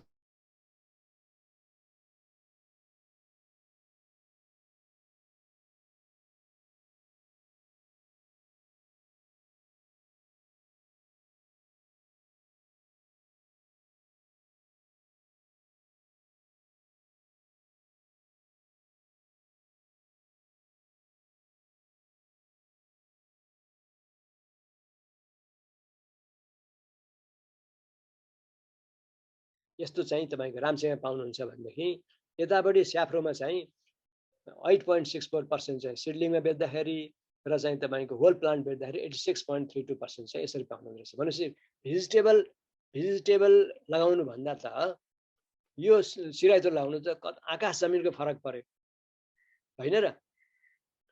पर हाउस होल्ड इन्कम पनि हेर्नुस् त 31,612 छ, 11,190 छ हगि। भनेपछि त यो त धेरै नै राम्रो स्किम देखियो। त्यसै कारण अहिले मैले सुरुमा भने जस्तै अब सिराइतो मात्रै लगाउँदाखेरि सायद चाहिँ फेरि ल्यान्ड युटिलाइजेसन नहोला, फेरि चाहिँ तपाईको क्रप फेल होला। त्यसै कारणले भेजिटेबल पनि लाउनु पर्यो, हुन्छ भने रुखहरू पनि लाउनु पर्ने हुन्छ यहाँ। त्यसकारण मैले एउटा सानो तपाईलाई देखाउन खोजेको। अब यो चाहिँ यो चाहिँ अहिले पनि आइसक्यो हो हगि। तपाईँ हामी लमजुङमा काम गरिसकेका भनेर हैन। अब अरू चाहिँ मैले के देखाउन खोजेको छु तपाईँलाई भन्नु होला भने अब एग्रो फरेस्ट्रीको लाइभलीहुड चाहिँ डिफ्रेन्ट एग्रिकल्चरल जोनमा हामी कसरी हेर्न सक्छौँ हगि।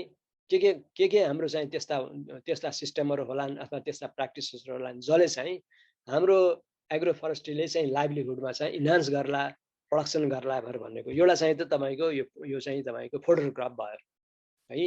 हामीले फोडर क्रप त हामी लगाउँछौँ तर फोडर चाहिँ हामी बेच्दैनौँ हैन। फोडर बेच्ने चलन त छैन, तर गाई गोरुलाई खुवाउने अथवा बोकालाई खुवाउने चलन त छ नि हैन। त्यो भने मतलब के भनेदेखि त्यसलाई स्याडो कस्टमा हामीले हेर्ने हो भने तपाईँको एउटा बोकाले दिनको चाहिँ 4 किलो घाँस 4 किलो अथवा 5 किलो घाँस चाहिन्छ भनेदेखि त्यो 4 किलो 5 किलो घाँसलाई आफू कहाँ नभएको खण्डमा जङ्गलमा जानु पर्यो। त्यो जङ्गलमा जाने तपाईँको चाहिँ समय, त्यो जङ्गलमा जाँदाखेरिको तपाईँको चाहिँ अरू काम गर्दाखेरि पाउने फाइदा, त्यो सबै कटाउने हो भनेदेखि त यो घाँसको मूल्य पनि त आउँछ नि। स्याडो कस्टिङ हामी त्यसरी पनि गर्न सक्छौँ, त्यसरी पनि फाइदा हुन्छ। त्यसै कारण जङ्गलमा जानु नपर्ने जुन समय तपाईँले चाहिँ युज गर्नुहुन्छ आफ्नै बारीमा हो त्यसलाई चाहिँ हामी स्याडो कस्टिङ स्याडो प्राइसमा हामीले हेर्ने हो भने यो चाहिँ तपाईँको डाले घाँस चाहिँ लगाउनु पनि आफ्नो जङ्गलमा लगाउनु पनि एक किसिमले कन्ट्रिब्युसन नै हो भनेर भन्न खोजे हो यो। अब त्यस्तै किसिमले अहिले पनि मैले भन्न खोजेँ कि तपाईँको यो फार्मरहरूलाई यो चाहिँ एग्रो सिल्भो पास्टोरल सिस्टम हेर्ने हो भने यो बोकालाई जुन हामी हेर्छौँ, बोकालाई जुन हामी खुवाउँछौँ अथवा बोकाको लागि जुन हामी बेच्छौँ त्यहाँबाट जुन पैसा आउँछ त्यो पनि कन्ट्रिब्युसन हो भने यो चाहिँ कहाँको फोटो हेर्दाखेरि त यो तपाईँले के देखाएको होला जस्तो लाग्छ तपाईँलाई। यो चाहिँ तपाईँको यो नालमा होइन, यो कहाँको हो यो भनेदेखि यो पनि लमजुङ जिल्लाकै हो, मैले ठाउँ बिर्सेँ। लमजुङ जिल्लाकै माथि डाँडामा मैले लिएको फोटो हो। यो चाहिँ तपाईँको गोठको सेड हो यो है, यो गोठको सेड हो। र यो गोठको सेड यो मान्छेले किन बनाएको भन्नुलाई भने पहिला त्यसले हल्के थोरै गोठहरू ल्याएको थियो, 20-30 वटा गोठ कति ल्याएको थियो। त्यसपछि उसले चाहिँ थुप्रै गोठहरू त्यहाँबाट बनायो र चाहिँ त्यो गोठको मार्केट पनि कस्तो रहेछ भन्नुलाई भने त्यो गोठ उसले बजारमा बेच्न जानु नपर्ने, मान्छेहरू त्यहीँ आएर किन्न आउने भनेपछि बजार पनि प्रशस्त भयो उसलाई। र त्यस हिसाबले कतिसम्म पनि उसले पाउँदो रहेछ भन्नु होला भनेदेखि मैले एउटा सानो हिसाब गरेको छु। अब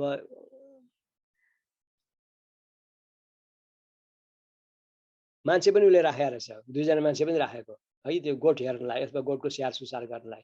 र यस्तो किसिमको मोनिटरी बेनिफिट पनि त्यसले पाउने भएको हुनाले र गोठको मार्केट पनि भएको, उसलाई गोठ बेच्न कतै नजानु पर्ने भएको हुनाले यो चाहिँ तपाईँको एउटा चाहिँ राम्रो स्किम हुनसक्छ। गोठ फार्मिङ भनौँ अथवा एग्रो सिल्भो पास्टोरल सिस्टम पनि यो चाहिँ हाम्रो लाइभलीहुड इन्हान्स गरेर राम्रो हुनसक्छ भनेर राखेको हो। र त्यस्तै किसिमले अब अर्को चाहिँ के हुनसक्छ त भन्ने हो भने एपिकल्चर। यो पनि लमजुङ जिल्लाको हो।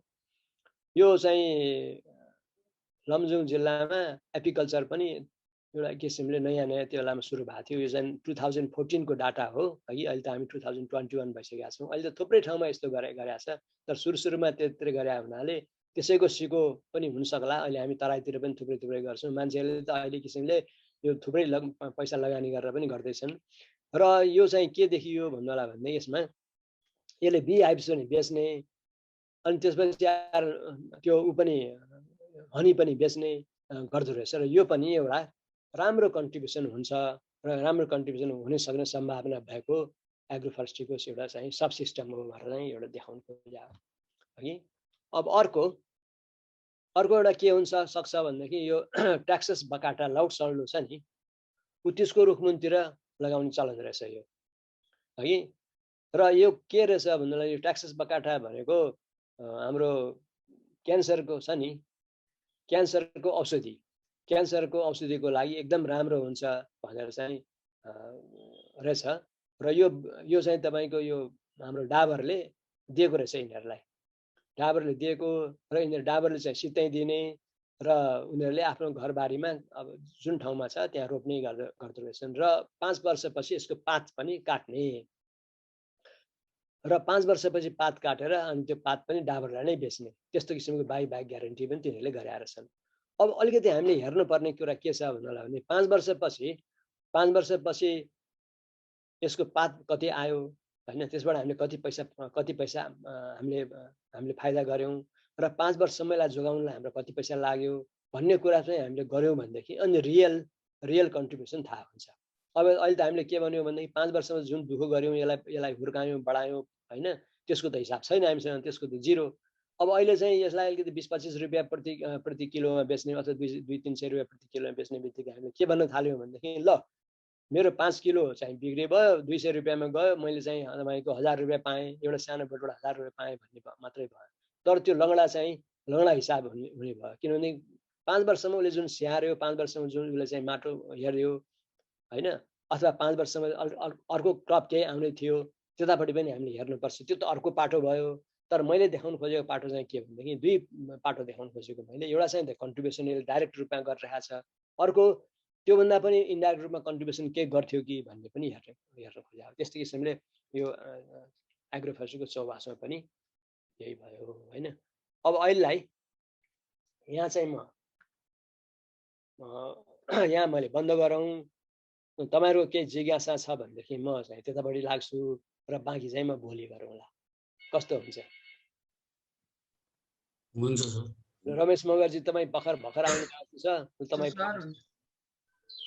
भनेपछि सर यो हाम्रो एग्रोफरेस्ट्री प्र्याक्टिस पनि अलि लार्ज स्केलमा चाहिँ गर्न सक्यो भने चाहिँ राम्रो हुने भयो हामीलाई।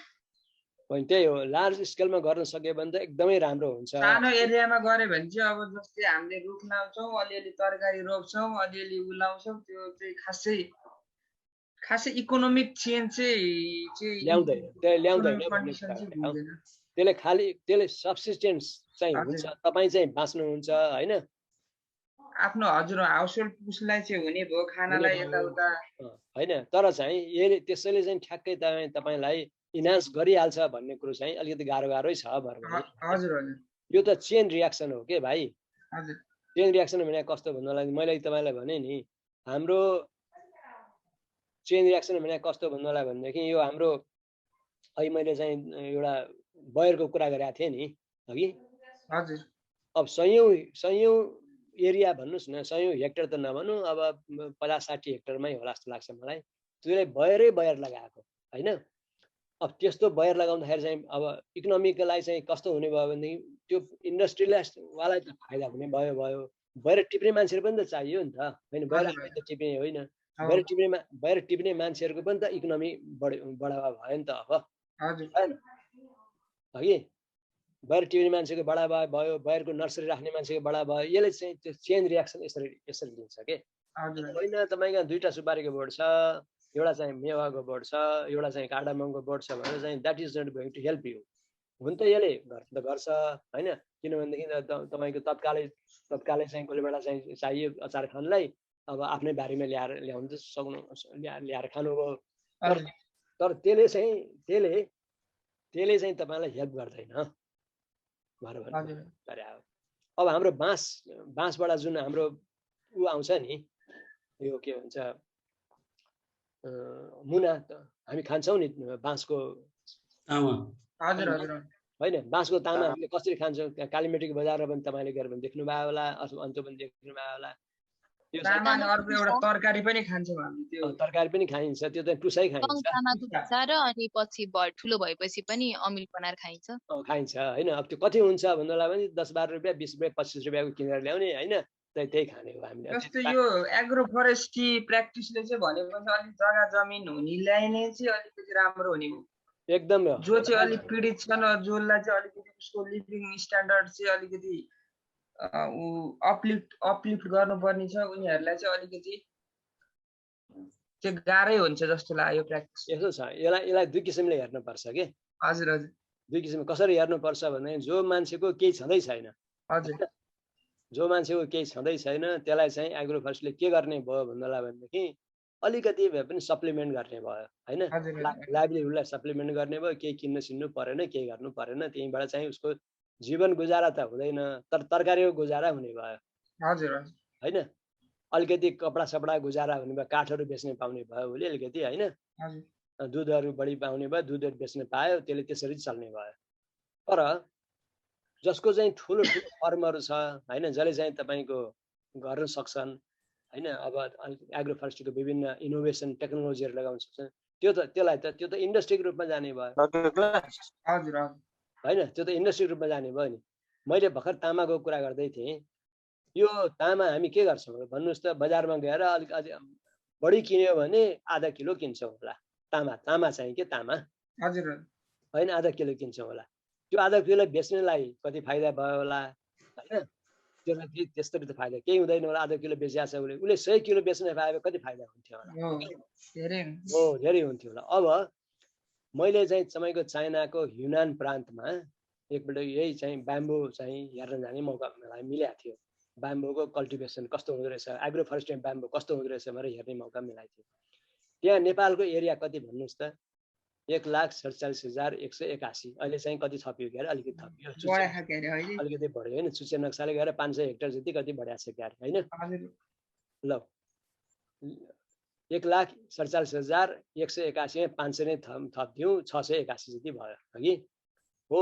त्यति एरिया त त्यो ह्युनान प्रान्तको बाँसै मात्र लगाउने रहेछ ल हेर्नुहोस् अनि बाँसै मात्र त्यो एरिया त बाँस मात्रै हो कि अब त्यहाँ चाहिँ तपाईँको तामा होइन तामाको त फ्याक्ट्री रहेछ ठुलो फ्याक्ट्री र त्यो ठुलो फ्याक्ट्रीको तामा तपाईँको तामाको सुट हुन्छ नि सुट भन्नुभयो नि सुट तामा खान्छौँ भनेर होइन त्यो सुट एकदम कलिलो सकुलेन्ट सुटहरू एउटा चाहिँ 4-5वटा सुट चाहिँ एउटा प्लास्टिकमा बेरेर हावा त्यहाँबाट सबै निकालेर त्यसलाई प्लास्टिकमा बेरेर चाहिँ तपाईँको युरोपमा एक्सपोर्ट गर्ने त्यही त त्यही कुरो चाहिँ हाम्रो नेपालमा चाहिँ अलिकति प्रमोट हुन नसके हो कि भन्ने लाग्छ क्या मलाई चाहिँ जस्तै इन्डिजिनियस हाम्रो परपूर्व कालदेखि नै त्यस्तो चिजहरू प्र्याक्टिस भइरहेछ। जस्तै यो चिउरीको घिउ बनाउने केस भयो होइन, त्यो चाहिँ हराउँदै गइरहेछ भन्नुभयो दाइले। त्यो चिजहरूलाई चाहिँ प्रमोटै गर्न नसकेर हो कि अब सरकारको नीतिहरू नि त्यही अनुरूप नभएर हो कि अलिकति त्यो कुराहरू चाहिँ ल्याकै छ कि हाम्रोमा। लार्ज स्केल पनि अलिकति कमै छ जस्तो लाग्छ मलाई। यो हाम्रो यो लङ टर्म इन्भेस्टमेन्ट भएर पनि हो कि सायद। होइन, लङ टर्म इन्भेस्टमेन्ट त सबैमा चाहिन्छ। हेर्नुहोस्, हामी आज गरेर भोलि त केही पनि हुँदैन कि। हजुर हजुर, ट्रीमा अझै बढी हाम्रो ट्रीमा त अझै बढी हो। हजुर, ट्रीमा त अझै बढी हो। त्यसै कारणले कोही मान्छेहरू चाहिँ तपाईँको छिटो फास्ट ग्रोइङ ट्री खोजेको कारण पनि त्यही हो होइन। अब त्यसै कारण मलाई त के लाग्छ भन्नुलाई भनेदेखि स्केल अफ इकोनोमी के मुख्य कुरा, स्केल अफ इकोनोमी। हजुर है। अब यो चाहिँ हामीले कसरी हेर्नुपर्छ, अहिले मैले भन्दै थिएँ दुईटा किसिमले हेर्नुपर्छ। एउटा कुरा चाहिँ त तपाईँलाई इमिडिएट केही चाहियो होइन, अब त्यहीँबाट चाहिँ तपाईँको आफ्नो गर्जो टार्ने भन्छ नि, एउटा गर्जो टार्ने भयो। अर्को चाहिँ इन्डस्ट्रियल एग्रो फरेस्ट्री गर्नुपर्छ कि, जसले चाहिँ तपाईँलाई धेरै चाहिँ तपाईँको इमिडिएट फाइदा पनि दिन्छ र लङ टर्म फाइदा पनि दिन्छ। त्यसले गर्दा चाहिँ तपाईँको चेन रियाक्सन हुन्छ र इकोनोमी चाहिँ इन्हान्समेन्ट हुन्छ। अब तपाईँको लङ टर्म इन्भेस्टमेन्ट कस्तो पनि हुनसक्छ भन्नुलाई भने नेपालमा पहिला एकपटक बुटोल प्लाइवुड फ्याक्ट्री भन्ने सुन्नु भएको छ न तपाईँहरूले? बुटोलमा प्लाइवुड फ्याक्ट्री थियो एउटा। हजुर सर, सुनेको सर। बुटोल प्लाइवुड फ्याक्ट्री भन्ने थियो। त्यसले के गर्थ्यो भन्नुलाई भने त्यसले पप्लस लगाउँथ्यो र उसले त्यहीँबाट आएको फ्याक्ट्री चाहिँ त्यहीँबाट आएको काठबाट चाहिँ उसले भेनियरहरू प्लाइवुडहरू गर्थ्यो। र त्यो पप्लस कहाँबाट ल्याउँथ्यो भन्नुलाई भने इन्डियाबाट ल्याउँथ्यो। र त्यो चाहिँ तपाईँको अहिले पन्जाबमा हरियाणामा यो पप्लसको चाहिँ इरिगेटेड प्लान्टेसनमा र धेरै ठुल्ठुलो चाहिँ स्केलमा उनीहरूले गरेका छन्। अब हाम्रोमा के भयो भन्नुलाई भने नि, हाम्रोमा पनि बुटोल फ्याक्ट्री हुन्जेलसम्म मान्छेले लगाए, इन्डियाबाटै लगाए, क्लोन ल्याए, लगाए, एकदम इरिगेटेड गरे, बेचे पनि होइन। तर के भएर चाहिँ बुटोल फ्याक्ट्री बन्द भयो। अब त्यो हाम्रो त्यसपछि आएर हाम्रो चाहिँ त्यो लगाएका त्यो पप्लसहरू पनि कोही फालियो, कोही के भयो र चाहिँ त्यो त्यसरी नाश गरेर गयो। अहिले हाम्रो भाइले एकजनाले भन्नुभएको थियो, हाम्रो सुभाष अधिकारीजीले भन्नुभएको थियो, हाम्रोमा त्यो गभर्मेन्टकै पनि अलिकति अदूरदर्शिता हो कि अथवा हामी चाहिँ बढी छिटो कमाउन खोज्या हौँ कि के भयो हो त्यो चाहिँ थाहा छैन होइन। तर अहिले मैले फेरि म भन्दै थिएँ कि एग्रो फरेस्ट्रीमा हामीले दुई किसिमले हेर्नुपर्छ। एउटा किसिमले के हेर्नु पर्यो भन्नुलाई भने एउटा इमिडिएट राहत दिने किसिमले हेर्नु पर्यो भने, अर्को चाहिँ तपाईँको इन्डस्ट्रियल एग्रो फरेस्ट्री हामीले हेर्नुपर्ने हुन्छ। इन्डस्ट्रियल एग्रो फरेस्ट्री भने कस्तो भन्नुलाई भने जस्तै सागरनाथ वन विकास परियोजनामा त हजारौँ हेक्टर छ हेर्नुहोस् कि। अब हजारौँ हेक्टरमा प्लान्टेसन हामीले युक्लिप्टस गर्न सक्यौँ भनेदेखि त्यहाँबाट प्रशस्त रूपमा काठ पनि पाइन्छ, दाउरा पनि पाइने भयो होइन। र त्यस्तै किसिमले एग्रिकल्चर क्रपहरू पनि पाइने भयो। अब त्यो काठहरू चाहिँ तपाईँको प्लाइवुडमा पनि युज हुन सक्ला, दाउरामा युज हुन सक्ला, अथवा चाहिँ पोलमा युज हुन सक्ला। एक किसिमले चेन चाहिँ हामीले डेभलप गर्न सक्यौँ भनेदेखि हाम्रो इन्डस्ट्रियल एग्रो फरेस्ट्री अगाडि बढ्छ। होइन भने हामी चाहिँ त्यही सब्सिस्टेन्स एग्रो फरेस्ट्रीमा दुईवटा चाहिँ एक माना चाहिँ यो दुध बेच्ने, त्यहाँबाट चाहिँ 4 रुपियाँ आउने, त्यही 4 रुपियाँमा चाहिँ लुगा तेल किन्नेमा मात्रै हामी चाहिँ बस्छौँ। यसको चाहिँ अलिकति प्रमोसन चाहिँ हुनुपर्छ भनेपछि अलिकति इन्डस्ट्रियलाइजेसन रूपमा गऱ्यो भने चाहिँ इकोनोमिक चेन्ज चाहिँ आउँछ। होइन, देशको मेरुदण्ड भनेको इकोनोमी जे गर्नु, लेबर गर्नुहोस्, त्यस केमा जोडिया हो यो भन्दाखेरि लाइभलीहुडसँग जोडिएको हो कि। अब लाइभलीहुडसँग जोडिएको भन्ने बित्तिकै हामीले चाहिँ के गर्नु पर्यो भन्नुलाई भनेदेखि त्यसबाट अप्टिमम फाइदा हामी कसरी लिन सक्छौँ अनि गिभन द रिसोर्सेस अप्टिमम फाइदा कसरी लिन्छ त्यतापट्टि हामीले हेऱ्यौँ भनेदेखि हाम्रो अगाडि बढ्छ। होइन भने हामी करायो तपाईँ पनि एमएससी पास गर्नुहुन्छ, मेरो पनि कास्ट दिन्छ, अनि जस्ता तस्तै back to square one. Thank you sir, thank you sir.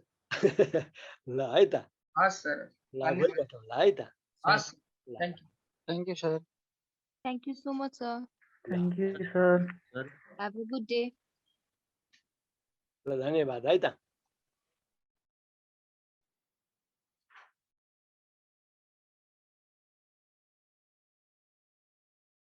भनौँ।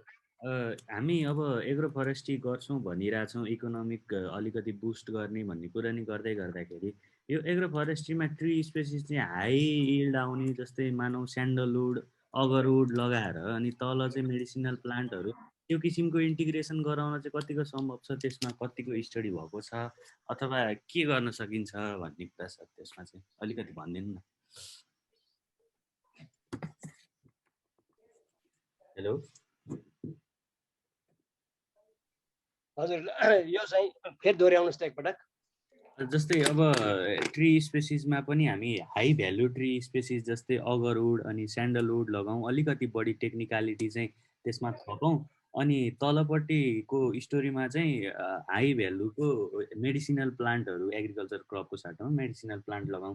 त्यस्तो गऱ्यो भने त हाम्रो जति पनि फार्मरहरू अथवा हुनुहुन्छ कल्टिभेसन गरिराख्नु भएको, उहाँहरूको इकोनोमी अलिकति धेरै बुस्ट हुन्थ्यो, अनि त्यसलाई प्राइभेट रूपमा पनि लान मिलेर एउटा इन्टरप्राइज डेभलपमेन्टमा पनि टेवा पुग्थ्यो कि भन्ने कुरा। एकदम तपाईँले ठिक भन्नुभयो हगि। हजुर, अजयजी होइन त? आयुषजी, तपाईँले एकदम ठिक कुरा राख्नुभयो। तर यसको लागि के छ भन्नुलाई भनेदेखि नि, हामीले अलिकति विचार के गर्नु पर्यो भने हाम्रो परिप्रेक्ष्यमा हेर्नुपर्छ के, स्यान्डलवुड एकदम राम्रो हो होइन? हजुर सर, स्यान्डलवुड एकदम राम्रो हो। यसलाई यसो गरौँ न, यो तपाईँ पनि यसमा आउनुहोस् त। हजुर, स्यान्डलवुड एकदम राम्रो हो हगि। हजुर हजुर, हामीले चाहिँ यसलाई स्यान्डलवुड भित्र हामीले गर्न सक्छौँ। तर अहिले मैले सुरुमा चाहिँ के भने हाम्रो इक्लिप्टस कहाँ इपिलिपिल लगा जस्तै नहोस् भन्ने मात्रै कुरा हो के। स्यान्डलवुड पहिला त नेपालमा हुन सक्ने सम्भावना कति छ त्यो हेर्नु पर्यो। त्यसमा स्यान्डलवुड भन्ने बित्तिकै त्यसलाई होस्ट प्लान्ट चाहिन्छ। होस्ट प्लान्ट के हो भन्ने हामीले हेर्नु पर्यो। त्यसै कारणले म त अलिकति केमा जोड दिन्छु भन्नुलाई भने अलिकति हामी अध्ययन गरौँ के। पहिला हामी अध्ययन गरौँ, त्यसपछि हामीले चाहिँ त्यसलाई चाहिँ प्रोपागेट गरौँ। प्रोपागेसन भन्ने मतलब त्यसलाई अलिकति बढाउँ होइन। इक्जाम्पलको लागि अहिले हामीले के गरिरहेछौँ भन्नुलाई भने अब पौलोनिया होइन, अहिले इन्भेजिभ भएर आइदियो होइन, पौलोनिया लगाउने ठाउँमा हामीले अब त्यो किसिमको इन्भेसिभ प्लान्ट भन्ने हुँदैछ। अहिले हामीले फेरि के गर्दैछौँ भन्दाखेरि मलेसियन साल हगि। अब त्यो मलेसियन साल भनेको हाम्रो सालै होइन होइन, तर हामी त्यसलाई चाहिँ प्रमोट गर्दैछौँ। त्यस हिसाबले ठिक छ, मलेसियन साललाई पनि हामी प्रमोट गरौँ, पौलोनियालाई पनि प्रमोट गरौँ, मलाई केही भन्नु छैन। तर केही ट्रायल गरौँ होइन। पहिला केही ट्रायल गरौँ, त्यसपछि हामीले गर्न सक्यौँ भनेदेखि अनि हुन्छ भन्ने मात्रै मेरो भनाइ हो कि। होइन भनेदेखि यसले भविष्यमा हामीलाई चाहिँ दुःख दिन सक्ला, भविष्यमा हाम्रो सारा चाहिँ तपाईँको यो बिलिफलाई खतम पारिदिन सक्ला भन्ने मात्रै मेरो भनाइ हो। हजुर, जस्तै अघि हजुरले देखाउनु भएको थियो त्यो फाइकस निमोरेलिस र मोरस अल्बाको त्यो एउटा फिगर, त्यो किसिमको होस्ट प्यारासाइट र होस्टको रिलेसनमा ट्री प्लान्टेसन गर्न सकियो। अनि 1990मा निल रेडले गरेको एउटा अध्ययनले पनि कोसीको केही पार्टमा चाहिँ स्यान्डलवुडको प्लान्टेसन भएको छ भनेर चाहिँ देखाएको रहेछ। अनि त्यो भएपछि त त्यसलाई इन्टिग्रेट गर्न सकिन्छ कि? अब एकदम सकिन्छ, एकदम सकिन्छ। गर्नुपर्ने पनि त्यही हो हामीले हगि। इन्डिकेट गर्न सकिन्छ, गर्नुपर्ने पनि त्यही हो। तर हाम्रो चाहिँ त्यही अध्ययन अनुसन्धानहरू कम छन् होइन। र अलिकति फेरि दोस्रो कुरो के भने हामी अलिकति हाम्रोमा चाहिँ के छ भनेदेखि अब कपी गर्ने के, कपी गर्ने चाहिँ हाम्रो चाहिँ अलिकति बानी छ। इक्जाम्पलको लागि म तपाईँलाई एउटा दिउँ, एकछिनलाई कल्पना गर्नुहोस्। हामीले चाहिँ अन्यथा नलिनुहोस्, किवी लाउँदैछौँ हामी। किवी छ नि फ्रुट, एकदम लाउँदैछौँ। अब त्यो कहाँ कहाँ लगाइरहेछ भन्नुलाई भने मैले आफैले देखाएको छु कि यो काभ्रेतिर जाने ठाउँमा, सिन्धुपाल्चोकतिर ठाउँमा ठाउँमा यो क्युबीको बोटो लगाइरहेछ होइन। सो फार सो गुड है। तर त्यो क्युबीबाट फल पनि आइरहेको छ, बेसी पनि राखेका छौँ हामीले। तर त्यो क्युबीको चाहिँ तपाईँको टेस्ट र न्युजिल्यान्डको क्युबीको टेस्ट त फरक छ है। हामी कहाँ अब हामीले चाहिँ तपाईँको कि त्यसमा चाहिँ केही अपग्रेड गर्नु पर्यो, भ्यालु एड गर्नु पर्यो चाहिँ त्यो किवर्ड चाहिँ हामीले खान सक्छौँ। होइन भनेदेखि त त्यो स्लोली अनि ग्रेजुअली के हुन्छ भन्नुलाई भने मान्छेमा त्यो वितृष्णा बिस्तार बिस्तार आउँछ के, अनि त्यो मान्छे लिँदैनन्। किन भन्नुलाई भने त्यसको चाहिँ फ्रुटको टेस्टहरू अरू नै फरक फरक हुन्छ। अघि म तपाईँलाई इक्जाम्पल अर्को पनि दिन खोज्छु कि अहिले हाम्रो काठमाडौँमा आँपहरू पनि आइपुग्यो। अघि आँप छ नि, काठमाडौँमा फल्छ नि आँप अलिअलि। अब काठमाडौँमा आँप फल्छ भनेर काठमाडौँमा चाहिँ तपाईँको आँप खेती तपाईँ गर्न सक्नुहुन्न नि, सक्नुहुन्छ र? त्यसको त हेबिटाट यो होइन कि हो। सोही परि किवीको हेबिटाट पनि हाम्रो होइन, केही न केही रूपमा आउला होइन। अब त्यो चाहिँ त फ्रुटको कुरा गरेँ। अब मैले ट्रीको कुरा गरौँ, नेपाल काठमाडौँमा तपाईँको यो त्यसको सिड्रस देवदारा हुन्छ र? हजुर, नर्मल्ली काठमाडौँमा सिड्रस देवदारा हुँदैन होइन, किनभने त्यो त हाई अल्टिट्युडमा हुने कुरो देवदार हो त्यो है। तर तपाईँले घरमा आँगनमा रोप्नु भयो भने त हुन्छ नि त, दुईटा रुख रोप्नु भयो भने त हुन्छ। तर त्यसलाई कमर्सियल स्केलमा तपाईँ जानु खोज्नुभयो भने त इट वोन्ट ह्यापन। किन भन्नुलाई भने तपाईँले त्यसलाई अलिकति पानी सानी दिएर यताउता गरेर त्यसलाई हुर्काउनु भयो भने त्यसको स्ट्रेन्थ त्यस्तो नहोला होइन? हजुर, त्यहाँ रोप्न सकिएला तर त्यही नै पाइन्छ भनेर भन्न सकिएन, सकिँदैन। त्यसै कारण हामीले के गर्नुपर्छ भन्नुलाई भने हामी फरेस्टरहरूले के गर्नु पर्यो भनेदेखि हाम्रो हेबिटाटलाई पहिला कुरा गर्नु पर्यो है। हामीले 5वटा ठाउँमा हामीले 5वटा हाम्रो फिजियोग्राफिक जोन के को आधारमा गरे भन्नाले हामीले चाहिँ तपाईँको अल्टिट्युड आधारमा गरेको होइन। अल्टिट्युड आधारमा भने मतलब के हो भनेदेखि रुखको चाहिँ हेबिटाट, रुखको सिल्भिकल्चरको आधारमा गरे हो कि होइन? अब साल, असना, कर्मा, ढिस्काना होइन भने चाहिँ तराईमा हुन्छ भनेर भन्यो होइन। साल पाहाडमा पनि हुन्छ, साल 500-600 फिटसम्म पाहाडमा पनि हुन्छ। तर तराईको सालको स्ट्रेन्थ र पाहाडको सालको स्ट्रेन्थ हामीले कम्पेयर गरेका छौँ र छैन नि कि? तराईको सालको जुन किसिमको मोटाइ हुन्छ पाहाडको सालमा त्यस्तो मोटाइ त हुँदैन कि? सोही परि एग्रिकल्चर क्रपलाई पनि त्यही लागु हुन्छ, अरू क्रपलाई पनि त्यही लागु हुन्छ। र यो सर्वमान्य सिद्धान्त नै त्यही के हो भनेदेखि जुन ठाउँमा जे हुन्छ त्यही हुन्छ। तपाईँ हामी गौतमजी, तपाईँ हामी चाहिँ तपाईँको मुस्ताङमा पनि बस्न सक्छौँ होइन, केही दिनलाई मुस्ताङमा बस्न सक्छौँ है, र राम्रो पनि हामी बस्न सकौँला। तर हाम्रो रिप्रोडक्टिभ सिस्टमै त्यहाँ नहोला के? किन भनेदेखि हामी त्यहाँको बासी होइनौँ नि। त्यो जुन बासी हुने मतलब जुन किसिमको हाम्रो हाई अल्टिट्युडमा हामी बस्ने हाम्रो चाहिँ बस्ने हाम्रो ऊ हो त्यो त हामीसँग छैन नि त। त्यसै कारणले म फेरि पनि कहाँ आउँछु भन्नलाई भनेदेखि हाम्रो चाहिँ तपाईँको यो हेबिटाट जुन हो, हेबिटाटमा हामीले केही न केही गर्न सक्यौँ, हेबिटाटलाई त्यसलाई इन्हान्स गर्न सक्यौँ। हजुर, क्रपहरू भन्नुहोस् त्यहाँ फर्स्ट आउने हो।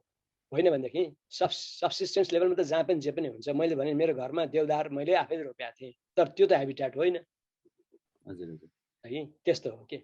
सर, अब यही भन्दै गर्दाखेरि जस्तै अघि पढाउँदै गर्दा नि हजुरले इक्जाम्पल दिनुभयो, कहाँ एउटा प्लान्टेसन गरेको सुरुको वर्षहरूमा राम्रै भयो, अनि अध्ययन नगरिकन गरेको हुँदाले अलिकति सक्सेस भएन भन्ने कुरा। जस्तै यही स्यान्डलवुडकै केसमा पनि अध्ययन गर्नुपर्छ भन्ने त भनिराखेका छौँ, तर यो अध्ययन गर्दा त फेरि स्यान्डलवुड हुर्किसकेर अनि फेरि 4-5 वर्षको टाइम लागेर हुने हो कि अध्ययन अलि छिटो तरिकाले गर्न सकिन्छ? अथवा त्यो अध्ययन चाहिँ कस्तो खालको अध्ययन गरेपछि चाहिँ अध्ययन गरियो भनेर हामीले बुझ्ने? त्यो चाहिँ तपाईँको ट्रायल गर्ने हो सानो ठाउँमा। हजुर, सानो ठाउँमा रिप्रेजेन्टेटिभ ठाउँमा ट्रायल गर्ने हो। 2-4 वर्ष ट्रायल गरेपछि त्यो थाहा हुन्छ। जस्तै भनौँ अब हामीले इक्लिप्टसलाई पनि कुन इक्लिप्टस राम्रो हुन्छ, कुन इक्लिप्टसले चाहिँ तपाईँको चाहिँ दाउरा पोललाई ठाउँछ भनेर हामीले 20 वर्ष ट्रायल गरे होइन नि त होइन। हामीले 5-6 वर्ष ट्रायल गरेर हेऱ्यौँ अनि द्याट वाज सफिसियन्ट।